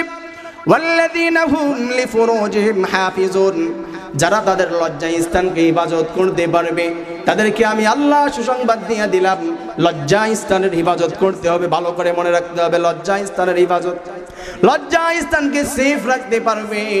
আমার বন্ধুগণ বুঝতে হবে, লজ্জা স্থান আপনার শুধু, আপনি যদি জুব্বা পরে ঘুরে বেড়ান, আপনার বাড়ির যে আপনার সুন্দরী মেয়ে রয়েছে, আপনার মেয়ে ভার্সিটির মধ্যে চলে গিয়েছে, 14ই ফেব্রুয়ারিতে ফুল নিয়ে দৌড়াদৌড়ি করতেছে। আমার বন্ধুগণ, আপনার স্ত্রী বাড়ির মধ্যে সেজে গুজে মানুষের সামনে ঘুরে বেড়াচ্ছে, মার্কেটে চলে গিয়েছে। আমার বন্ধুগণ, আপনার সুন্দরী বোন কলেজের মধ্যে চলে গিয়েছে, অন্যের সাথে মিলামেশা করতেছে, কথাবার্তা বলতেছে, বেপরদায় ঘুরে বেড়াচ্ছে। আপনার যে বোন রয়েছে, আপনার যে সুন্দরী স্ত্রী রয়েছে, আপনার যে মা রয়েছে, তার যদি বয়স থাকে, আপনার শুধু লজ্জা স্থানকে ইবাদত করলে হবে না, আপনার বোন, আপনার মা, আপনার স্ত্রীর লজ্জা স্থান হিফাজত করার দায়িত্ব আপনার আল্লাহ দিয়েছেন কি দেন নাই? আল্লাহ দিয়েছেন কিনা? যারা বাবাজি রয়েছেন তাদের মেয়ে কোথায় যাচ্ছে, কি করতেছে, এটা দেখার দায়িত্ব আপনার আছে না নাই? আল্লাহ সেই দিকে ইন্ডিকেট করেছে। ও দুনিয়ার মুসলমান, আল্লাহ বলছে তোমার লজ্জা স্থানকে যদি তুমি ইবাদত করতে পারো, মুমিনদের গুণের মধ্যে তোমার গুণ অর্জন হয়ে গেল। আমার বন্ধুগণ, লজ্জা স্থান ইবাদত যদি করতে পারে, বিশ্ব নবী জনাবে মুহাম্মদুর রাসূলুল্লাহ সাল্লাল্লাহু আলাইহি ওয়াসাল্লাম বলে দিয়েছে, মাইয়াজমানুলি বাইনা লিহইহি ওয়া মা বাইনা রিজলাইহি আজমানু লাহুল জান্নাহ। যেই ব্যক্তি তার জিহ্বাকে ইবাদত করতে পারবে আর তার 2 উরুর মাঝে যে স্থানটি রয়েছে, তার যে লজ্জা স্থান রয়েছে, এইগুলাকে যদি ইবাদত করতে পারে, আমি নবী তার পক্ষে আল্লাহ তাআলার দরবারে সুপারিশ করব, তার জান্নাতের সার্টিফাই আমি রাসূল নিজে করে দিলাম। তাকে জান্নাতে নেওয়ার দায়িত্ব আমি রাসূল নিজেই নিয়ে নিলাম। আমার নবী যদি আমার জান্নাতের দায়িত্ব নিয়ে নেয়, তাহলে আমার কি আর কোনো চিন্তা আছে? আমার নবী তো কোনো পীর বাবা নয়, আমার নবী তো তিনি সাইয়্যিদুল মুরসালিন, খাতামুন নবীন, আকায়ে নামদার, মদিনা কা তাজদার, জনাবে মুহাম্মদুর রাসূলুল্লাহ সাল্লাল্লাহু আলাইহি ওয়াসাল্লাম। সবার বলতে হবে সাল্লাল্লাহু আলাইহি ওয়াসাল্লাম। আমার নবী জাহান্নামী না জান্নাতি? আরো জোরে, জান্নাতি। আমার নবী জান্নাতি। এজন্য আমাদের কি কোনো ডাউট, কোনো সন্দেহ আছে? আমার নবী জান্নাতে যাবে। অন্যান্য নবীরা কিয়ামতের ময়দানে ভয় পাবে, আল্লাহর সামনে গিয়ে দাঁড়াবে, কিন্তু বিশ্ব নবী আল্লাহর সামনে গিয়ে সিজদা করবে, আল্লাহ গো আমার উম্মতদেরকে নিয়ে আমি পেরেশানির মধ্যে আছি, আল্লাহ আপনি আমার উম্মতদেরকে মাফ করে দেন। আল্লাহ তাআলা বলবে, ও নবীজি, ও বন্ধু, ওয়ালা সাওফা ইয়াতিকা রাব্বুকা ফাতারদা ফাআম্মাল ইয়াতীমা ফালা তাকহার ওয়া আম্মাস সাইলা ফালা তানহার ওয়া আম্মা বিনি'মাতি রাব্বিকা ফাহাদ্দিস। আল্লাহ নবীকে আল্লাহ তাআলা বলেছেন, ওয়ালাল আখিরাতু খায়রুল লাকা মিনাল উলা। ও নবীজি, কিয়ামত দিবসে আপনার কোনো টেনশন নাই, আপনার কোনো চিন্তা নাই। আপনারা যারা খাঁটি উম্মত রয়েছে, আপনি তাদেরকে দেখে দেখে, সুন্নাত দেখে দেখে তাদের হাত ধরে নিয়ে আপনি জান্নাতে চলে যান। বিশ্বনবীর উম্মত হলে আমাদের জান্নাত পাওয়ার জন্য কোনো ভয় আছে? আমার বন্ধুগণ,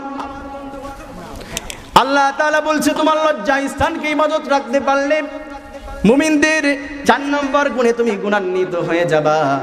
আমার বন্ধুগণ, এখানে আল্লাহ তাআলা আমাদেরকে একটু সহজ করে দিয়েছেন। লজ্জা স্থান আপনি কোথাও ইউজ করতে পারবেন না, সে কথা বলেছে, কিন্তু সামনে আল্লাহ তাআলা আরেকটু বলে দিয়েছেন, ইল্লা আলা আজওয়াজিহিম আও মা মালাকাত আইমানুহুম ফাইন্নাহুম গায়রু মালুমিন فمن ابتغى وراء ذلك فأولئك هم العادون।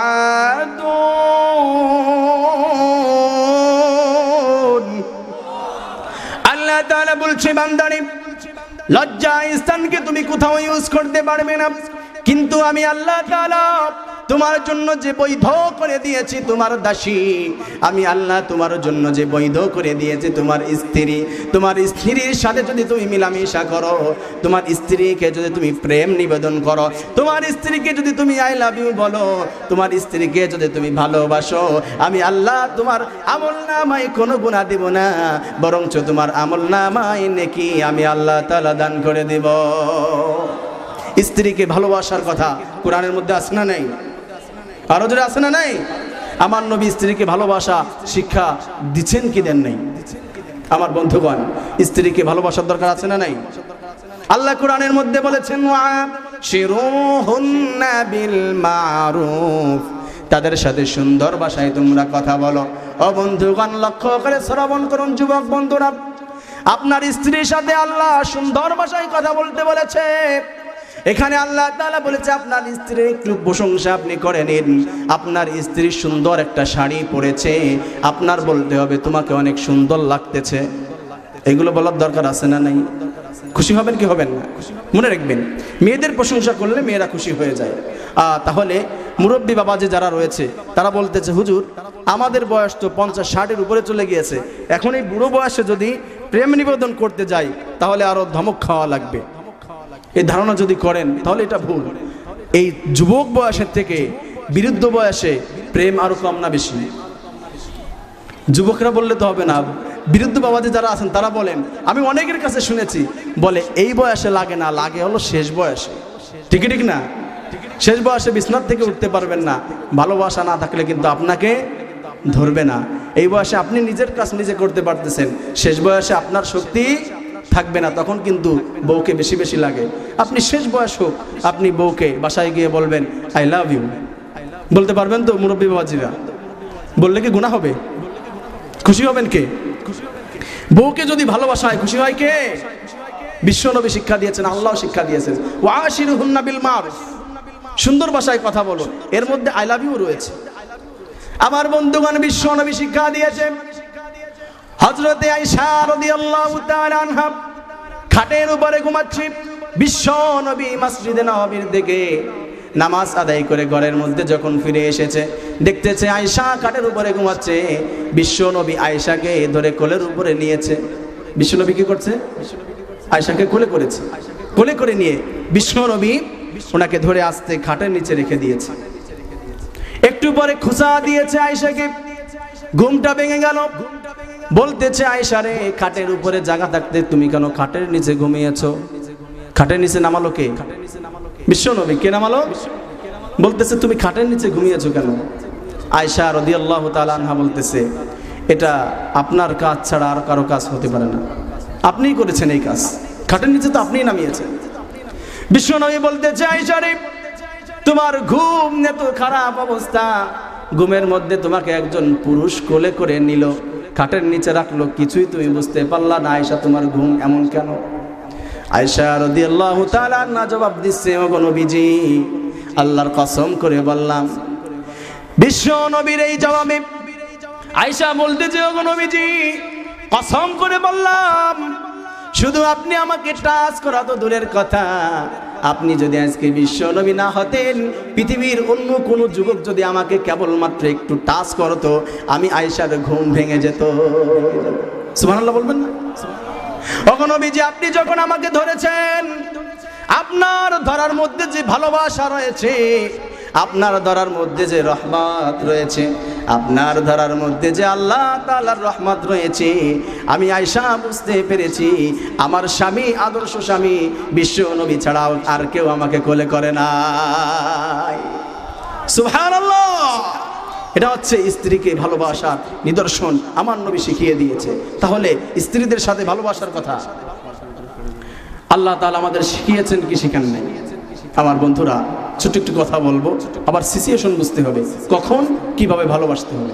এক ব্যক্তি রাত্রে ওয়াজ শুনে গিয়ে, এখনো তো প্রায় 12টা বেজে গিয়েছে, ওয়াজ শুনে 12টা ওভার হয়ে গিয়েছে, উনি বাড়ি গিয়ে স্ত্রীকে আজকে ভালোবাসবে জনমের মতো। ঘরের মধ্যে গিয়ে দরজায় নক করেছে, স্ত্রী দরজা খুলে দিল।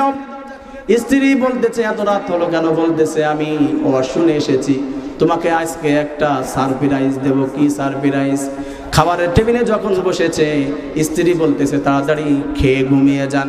উনি স্ত্রীর দিকে তাকিয়ে তাকিয়ে মুস্কি মুস্কি হাসতেছে। স্ত্রী বলতেছে, এখন এই রাত দুপুরে আপনি কেন আসতেছেন বুঝতে পারলাম না। উনি বলতেছে, স্ত্রী রে, তোমাকে আমি অনেক ভালোবাসি। এত রাত্রে আপনি ভালোবাসার কথা বলতেছেন, কারণ কি? বলতেছে, তোমাকে আমি সবসময় ভালোবাসি, কিন্তু প্রকাশ করি না। ওই যে ওয়াজ শুনে গিয়েছে, যে ওইটা আজকে প্রয়োগ করবে। তখন বলতেছে, তোমাকে যে আমি ভালোবাসি, আজকে তোমার খাবার যে এত সুন্দর হয়েছে, এত সুস্বাদু হয়েছে, প্রশংসা না করে পারলাম না।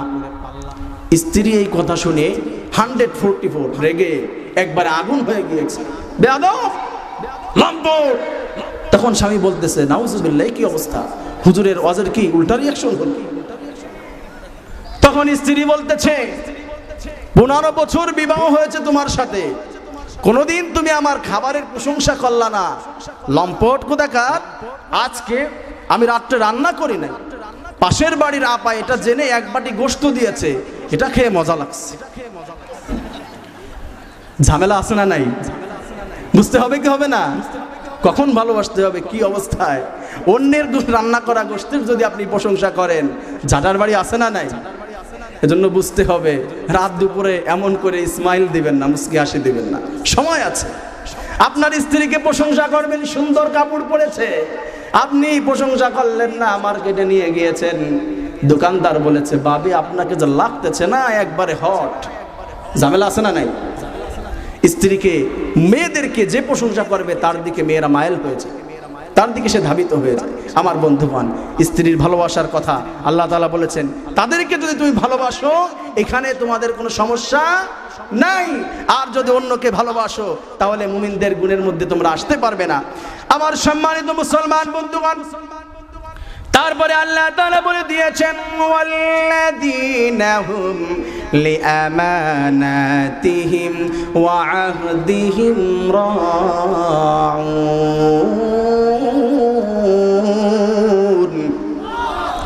আল্লাহ তাআলা এখানে দুইটি বিষয় একসাথে বলেছে, মুমিনদের 5 নাম্বার গুণ। যেই সমস্ত মানুষের কাছে আমানত রেখেছে, আপনার কাছে টাকা আমানত রেখেছে, পয়সা আমানত রেখেছে, কথা আমানত রেখেছে। আপনি ইউনিয়নের চেয়ারম্যান হয়েছেন, আপনার কাছে ইউনিয়নের সমস্ত মানুষগুলো আমানত। আপনার সরকার থেকে যতগুলো টাকা এসেছে আপনার কাছে আমানত। আর আপনি মানুষদেরকে ওয়াদা করেছেন, আমি যদি এবছর এমপি হতে পারি, চেয়ারম্যান হতে পারি, তোমাদের খালগুলা কেটে রাস্তা করে দেব, রাস্তা কেটে খাল বানিয়ে দেব, পথগুলা কেটে কেটে এখানে ব্রিজ বানিয়ে দেব। ওয়াদা করেছেন। আপনি যখন চেয়ারম্যান হয়ে গিয়েছেন, সবগুলো ভুলিয়ে গিয়েছেন, আছে না নাই? ওয়াদা করতে আর কম করে না, হওয়ার পরে আর কিছু মনে নাই। আল্লাহ তাআলা বলতেছে, তোমার কাছে যে আমানত রয়েছে, আমানতের খেয়ানত করবে না, আর তুমি যে ওয়াদা করেছো, ওয়াদাকে পূরণ করবে। আল্লাহ তাআলা বলতেছেন, মুমিনদের 5 নাম্বার গুণে তাদেরকে আমি আল্লাহ তাআলা গুণান্বিত করে দিলাম। সুবহানাল্লাহ। আমার বন্ধুগণ, 6 নাম্বার গুণটি বলে শেষ করে দিব। আল্লাহ তাআলা বলতেছেন, ওয়াল্লাযীনা হুম আলা সালাওয়াতিহিম ইউহাফিজুন।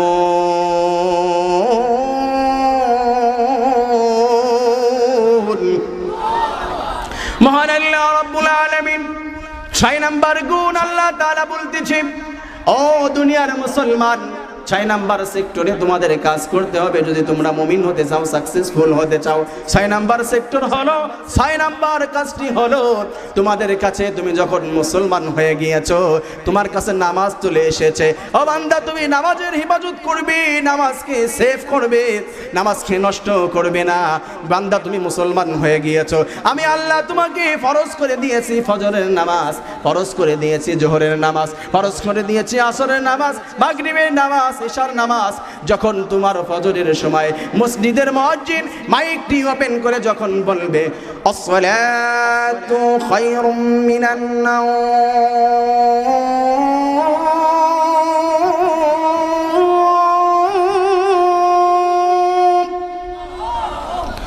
আসসালাতু খায়রুম মিনান নাওম,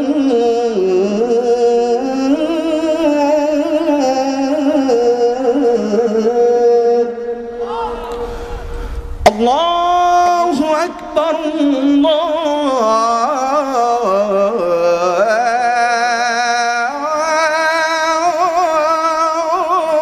আল্লাহু আকবার,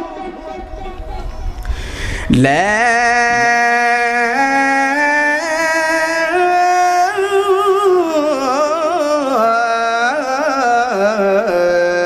ইলাহা ইল্লাল্লাহ।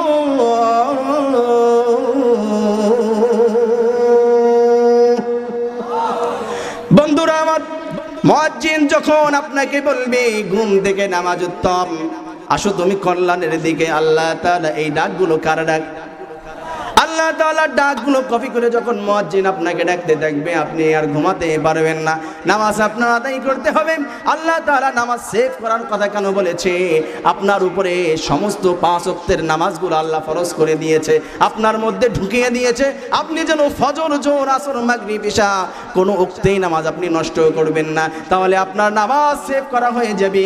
আল্লাহ তাআলা বলতেছে, বান্দারে তুমি যদি সঠিকভাবে 5 ওয়াক্ত নামাজ আদায় করতে পারো, আমি আল্লাহ তাআলা মুমিনদের যে 6টি গুণ বলে দিয়েছি, 6 নাম্বার গুণে আমি আল্লাহ তাআলা তোমাদেরকে গুণান্বিত করে দিলাম।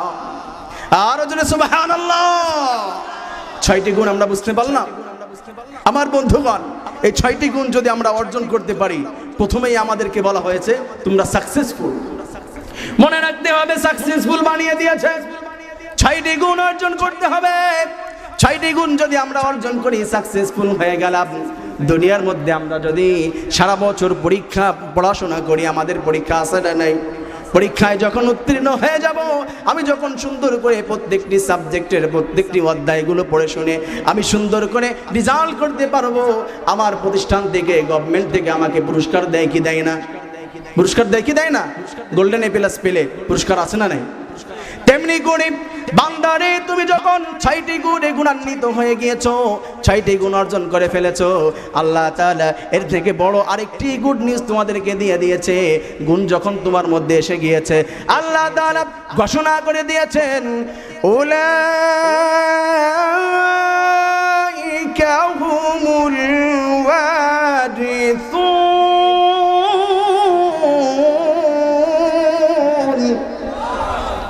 আল্লাহ তাআলা বলতেছে, যারা 6টি গুণে গুণান্বিত হয়ে গিয়েছে, আমি আল্লাহ তাআলা তাদেরকে একটা বিষয়ে উত্তরাধিকারী বানিয়ে দিয়েছি। আপনি যেমন করে আপনার বাবা মৃত্যুবরণ করলে আপনার বাবার যে সম্পদ রয়েছে, কোনো গভর্নমেন্টের শক্তি আছে আপনার সম্পদগুলো কেড়ে নেবে? কোনো চেয়ারম্যানের আছে? আপনার কোনো ভাইয়ের আছে? এটা আপনি পাবেন কি পাবেন না? আল্লাহ তাআলা বলতেছে, আপনি যেমন করে আপনার বাবা মৃত্যুর পরে আপনার সম্পদ কেউ নিতে পারে না, আপনি সম্পদের মালিক হয়ে যান অটোমেটিকলি। এ বান্দা, তুমি যদি এই 6টি গুণ অর্জন করতে পারো, আমি আল্লাহ তাআলা তোমাকে অটোমেটিকলি কোনো একটি বিষয়ের উত্তরাধিকারী বানিয়ে দেব। সেই উত্তরাধিকারীটা কি? আল্লাহ তাআলা বলতেছেন, আল্লাযীনা ইয়ারিসুনাল ফিরদাউস হুম ফিহা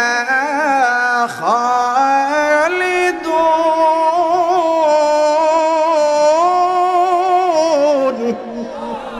আল্লাহ তাআলা বলছেন, বান্দারে তুমি উত্তরাধিকারী হয়ে গিয়েছো এমন একটি বিষয়ে, যেই বিষয়টি যদি এমন একটি প্যারাডাইস তোমাকে আমি আল্লাহ তাআলা দান করব, এমন একটি উদ্যান, এমন একটি পার্ক, এমন একটি বাগান তোমাকে দান করব, ওই বাগানটি তুমি টুকরো টুকরো করতে করতে অণু পরিমাণ বানাবে, তাকে আবার ভাঙবে পরমাণু পরিমাণ বানাবে, তাকে আবার ভাঙবে ইলেকট্রন প্রোটন নিউটন পরিমাণ বানাবে।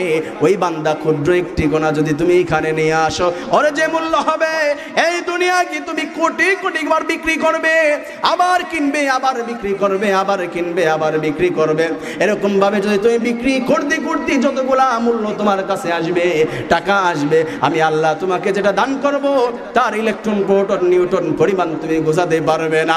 সেই বিষয়টি হলো আল্লাহ তাআলা মানুষ মৃত্যুর পরে জান্নাত জাহান্নাম তাদেরকে ডিসাইড করে দিয়ে তাদেরকে সেখানে দিয়ে দিবেন। আল্লাহ জান্নাত দিয়ে দিবেন মানুষদেরকে। জান্নাতের মধ্যে সবথেকে দামি যে জান্নাত, তার নামটা কি? সবার বলতে হবে জান্নাতুল, আরো যে জান্নাতুল, ওই জান্নাতুল ফিরদাউস যেতে চাই কি চাই না? আল্লাহ তাআলা বলেছেন এই সূরা মুমিনুনের 11টি আয়াতের সারমর্ম হলো এই 6টি গুণ যদি তুমি অর্জন করতে পারো, আমি আল্লাহ তাআলা তোমাকে ওই জান্নাতুল ফিরদাউস দান করে দিলাম। আরো জোরে সুবহানাল্লাহ। আবার বন্ধুগণ, এই 6টি গুণে গুণান্বিত হয়ে জান্নাতুল ফিরদাউস পেতে চাই কে কে আল্লাহকে হাত তুলে দেখাই দেয়। ইয়া রাব্বাল আলামিন, আমরা এই 6টি গুণে গুণান্বিত হয়ে জান্নাতুল ফিরদাউস পেতে চাই, আমাদেরকে কবুল করে নিন, আমিন। হাত নামান। আবার বন্ধুগণ, আমরা আজকে মুমিনদের 6টি গুণ নিয়ে আলোচনা করলাম সূরা মুমিনুন থেকে। আমরা সবাই ইস্তিগফার পড়ি। আস্তাগফিরুল্লাহ রাব্বি মিন কুল্লি যামবি ওয়া আতুবু ইলাইহি লা হাওলা ওয়ালা কুওয়াতা ইল্লা বিল্লাহিল আলিয়্যিল আযীম। আস্তাগফিরুল্লাহ রাব্বি মিন কুল্লি যামবি ওয়া আতুবু ইলাইহি লা হাওলা ওয়ালা কুওয়াতা ইল্লা বিল্লাহিল আলিয়্যিল আযীম। আলহামদুলিল্লাহি রাব্বিল আলামিন والصلاة والسلام على سيد الأنبياء والمرسلين وآله وأصحابه أجمعين.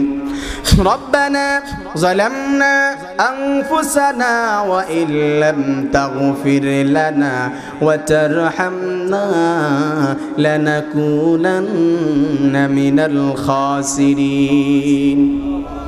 يا رب العالمين, মহিয়ান গরিয়ান সর্বশক্তিমান দয়ালু দাতা মাবুদ মাওলা, গুনার বোঝা মাথায় নিয়ে বুক বড় আশা নিয়ে তোমার শাহী দরবারে ভিক্ষুকের মতো দুটি হাত পেতে দিয়েছি আল্লাহ। আমাদের অপরাধের দিকে না তাকিয়ে, গুনার দিকে না তাকিয়ে, তোমার রহমান নামের, রহিম নামের, গফুর নামের সিফাতের দিকে লক্ষ্য করে আমাদের জিন্দেগির সমস্ত গুনাহ খাতাকে মাফ করে দাও। ইয়া আরহামার রাহিমিন, বুঝে না বুঝে শয়তানের দোকায় পড়ে, নফস আম্মারার দোকায় পড়ে, মানুষের দোকায় পড়ে যত গুনাহ করেছি সমস্ত গুনাহ খাতাকে তুমি মাফ করে দাও। ইয়া রাব্বাল আলামিন, আমরা যা আলোচনা করেছি শুনেছি যদি কোনো ভুল ত্রুটি হয়ে থাকে নিজ গুণে ক্ষমা করে দিয়ে এর যে জাযা দিয়েছো কোটি কোটি কোটি গুণ বৃদ্ধি করে সর্বপ্রথম আকাই নামদার তাজীদারি মদিনা মুহাম্মদ মুস্তাফা সাল্লাল্লাহু আলাইহি ওয়াসাল্লামের সোনার মদিনায় পৌঁছে দাও। ইয়া রাব্বাল আলামিন, অনেক বড় আশা নিয়ে তোমার কাছে হাত উত্তোলন করেছি আল্লাহ রে। দুনিয়ায় কত গুনাহ করেছি, কত অপরাধ করেছি আল্লাহ, দুনিয়ার কোনো মানুষ জানে না, কেবলমাত্র আমি জানি আর তুমি জানো। অনেক গুনাহগুলো আমিও ভুলে গিয়েছি, কিন্তু তোমার ফেরেশতারা কিন্তু বলে নাই, তারা কিন্তু সবগুলো রেকর্ড করে রেখেছে। দুনিয়ায় যে ভিডিও রেকর্ডগুলো হয় মাঝে মাঝে ব্যাটারি শেষ হয়ে যেতে পারে, কারেন্ট চলে যেতে পারে, তোমার ফেরেশতাদের ক্যামেরার কিন্তু কখনো কোনো ডিস্টার্ব নাই। আল্লাহ গো, আমি যে অপরাধগুলো করেছি, আমাদের অপরাধগুলো যদি প্রকাশ করে দেওয়া হতো আর বলা হতো এখানে কেউ অপরাধী আসতে পারবে না, আল্লাহ এই স্টেজে চেয়ারে আমাকেও বসতে দেওয়া হতো না। আল্লাহ গো, আমাকে স্টেজে উঠতে দেওয়া হতো না, আমাদের কাউকে এখানে ঢুকতে দেওয়া হতো না। এমন কোনো মানুষ নাই যার আমল নামায় কোনো গুনাহ নাই। আল্লাহ গো, তুমি যেমন করে গুনাহগুলো গোপন রেখেছো, কঠিন কিয়ামতের দিন যেদিন সমস্ত গুনাহগুলো প্রকাশ হয়ে যাবে, কোনো ভাই কারো কোনো কাজে আসবে না, বন্ধু কোনো কাজে আসবে না, মা কোনো কাজে আসবে না, আল্লাহ তুমি বলেছো উম্মিহি ওয়া আবি ওয়া সাহিবাতিহি ওয়া আখি ওয়া ফাসিলাতিহি আল্লাতী তুবি। কোন বন্ধু কোন কাজে আসবে না, সন্তান মায়ের কাছে দৌড়ে যাবে, বলবে মা রে একটা নেকি দাও, আমি জান্নাতে যেতে চাই। মা বলবে তুমি কার সন্তান? আমার কোনোদিন বিবাহ হয় নাই, আমার কোনো সন্তান নাই। আল্লাহ গো, মা যখন সন্তানের কাছে দৌড়ে যাবে, সন্তান একই উত্তর দেবে আমার কোনো মা ছিল না। কঠিন সেই কিয়ামতের দিন গুনাহগুলো প্রকাশ না করে দুনিয়ার দিকেই আমাদের গুনাহ কথাকে মাফ করে দাও ইয়া রাব্বাল আলামিন। হাত যখন তোমার কাছে উঠাই মনে পড়ে যায় যে এতিম সন্তানরা তোমার কাছে হাত উত্তোলন করেছে। জনম দুঃখিনী মা অন্ধকার কবরের মধ্যে পড়ে আছে, সন্তানের বুকের দিকে তাকিয়ে তাকিয়ে বলতেছে সন্তান রে আমার সমস্ত টাকা পয়সা ধন দৌলত বাড়ি গাড়ি তোমার জন্য রেখে আসলাম, তুমি গরমের দিনে ঘুমাতে পারো না, আমার সেই ঘরের মধ্যে তুমি এসি লাগিয়ে আরাম করতেছো, সেই ঘরের মধ্যে শীতের দিনে আমার কিনা কম্বল গায়ে দিয়ে ঘুমাচ্ছ। সন্তান রে একবারের জন্য কি তুমি খোঁজ নেওয়ার চেষ্টা করলা না? তোমার সেই মা তোমার সেই বাবা অন্ধকার কবরের মধ্যে তার কোনো কম্বল আছে কিনা, তার কোনো এসি আছে কিনা, তার কোনো সাথী নাই, কোনো বাতি নাই। সেই সমস্ত মা বাবা যারা হারিয়ে সন্তানরা তোমার কাছে হাত উত্তোলন করেছে রে আল্লাহ, তোমার শিখানো ভাষায় আমরা সবাই দোয়া করতেছি রব্বির রাহমহুমা কামা রাব্বায়ানি সগীরা, রব্বির রাহমহুমা কামা রাব্বায়ানি সগীরা। আল্লাহ গো, সবার মা বাবার কবরকে তুমি জান্নাতুল ফিরদাউস বানিয়ে দাও ইয়া রাব্বাল আলামিন। আমরা যারা এসেছি আমাদের জিন্দেগির গুনাহ খাতাকে মাফ করে দাও ইয়া আরহামার রাহিমিন। যেই সমস্ত ভাইরা যুবক ভাইরা কোরআনের তাফসীর মাহফিল সাজিয়েছে আল্লাহ গো, জান্নাতের পরিবেশ সাজিয়েছে, তারা ইচ্ছা করলে গানের কনসার্ট করতে পারতো, দুনিয়ার কেউ বাধা দেবার ছিল না, বরঞ্চ তাদের আরো প্রশংসা করতো। অনেক মানুষের বেশি কথা শুনেছে, অনেক মানুষের সমালোচনা শুনেছে, অনেক কষ্ট স্বীকার করেছে আল্লাহ। কোনো ভাই বলতেছে 4 দিন 5 দিন যাবত কোনো ঘুমাই না, ঠিক মতো খাইতে পারি না। আল্লাহ গো, কঠিন কিয়ামতের দিন আমার এই যুবক ভাইদের কলিজা তুমি এই দুনিয়ার মধ্যে ঈমান দিয়ে পরিপূর্ণ করে দিয়ে কঠিন কিয়ামতের দিন ডান হাতে আমলনামা দিয়ে জান্নাতের ফয়সালা করে দিও ইয়া আল্লাহ। যারা এই মাহফিলকে সহযোগিতা করেছে সবাইকে তুমি কবুল করে নাও ইয়া আরহামার রাহিমিন। বুদ্ধি দিয়ে, বিবেক দিয়ে, টাকা দিয়ে, পয়সা দিয়ে, শ্রম দিয়ে সবাইকে কবুল করে নাও আল্লাহ গো। আমাদের চাওয়ার অনেক কিছু রয়েছে, আমরা চাইতে জানি না। কোন ভাষায় তোমাকে ডাক দিলে তুমি আমার ডাকে সাড়া দিবে, কোন নামে ডাক দিলে তুমি ডাকে সাড়া দিবে আমরা জানি না। সেই নাম, সেই সুর, সেই ভাষাটি আমাদের অন্তরের মধ্যে জারি করে দাও ইয়া আরহামার রাহিমিন। হৃদয় থেকে একটা কথা বলছি আল্লাহ, বারবার বলি বুঝার পরের দিকে একটা বিষয় মনের মধ্যে অনেক চাহাত রয়েছে আল্লাহ গো। দুনিয়ার মধ্যে একবার হলেও, জীবনের তরে একবার হলেও আল্লাহ গো আমাদের সবাইকে সোনার মদিনায় যাওয়ার তৌফিক দান করে দাও আল্লাহ। যারা গিয়েছে তাদেরকে বারবার যাওয়ার তৌফিক দান করে দাও আল্লাহ। কার কি চাহাত আছে তোমার গায়েবী খাজানা থেকে পূরণ করে দাও আল্লাহ। আমাদের কার কি প্রয়োজন আছে তার থেকে তুমি বেশি ভালো জানো, তোমার গায়েবী খাজানা থেকে মিটিয়ে দাও ইয়া রাব্বাল আলামিন ইয়া আরহামার রাহিমিন ইয়া আউয়ালাল আউয়ালিন। আল্লাহুম্মা আজিরনা মিনান নার, আল্লাহুম্মা আজিরনা মিনান নার। রব্বানা তাকাব্বাল মিন্না ইন্নাকা আনতাস সামিউল আলিম ওয়া তুব আলাইনা ইন্নাকা আনতাত তাওয়াবুর রহিম। সুবহানা রাব্বিকা রাব্বিল ইজ্জাতি আম্মা ইয়াসিফুন ওয়া সালামুন আলাল মুরসালিন ওয়ালহামদুলিল্লাহি রাব্বিল আলামিন। আসসালামু আলাইকুম ওয়া রাহমাতুল্লাহি ওয়া বারাকাতুহু।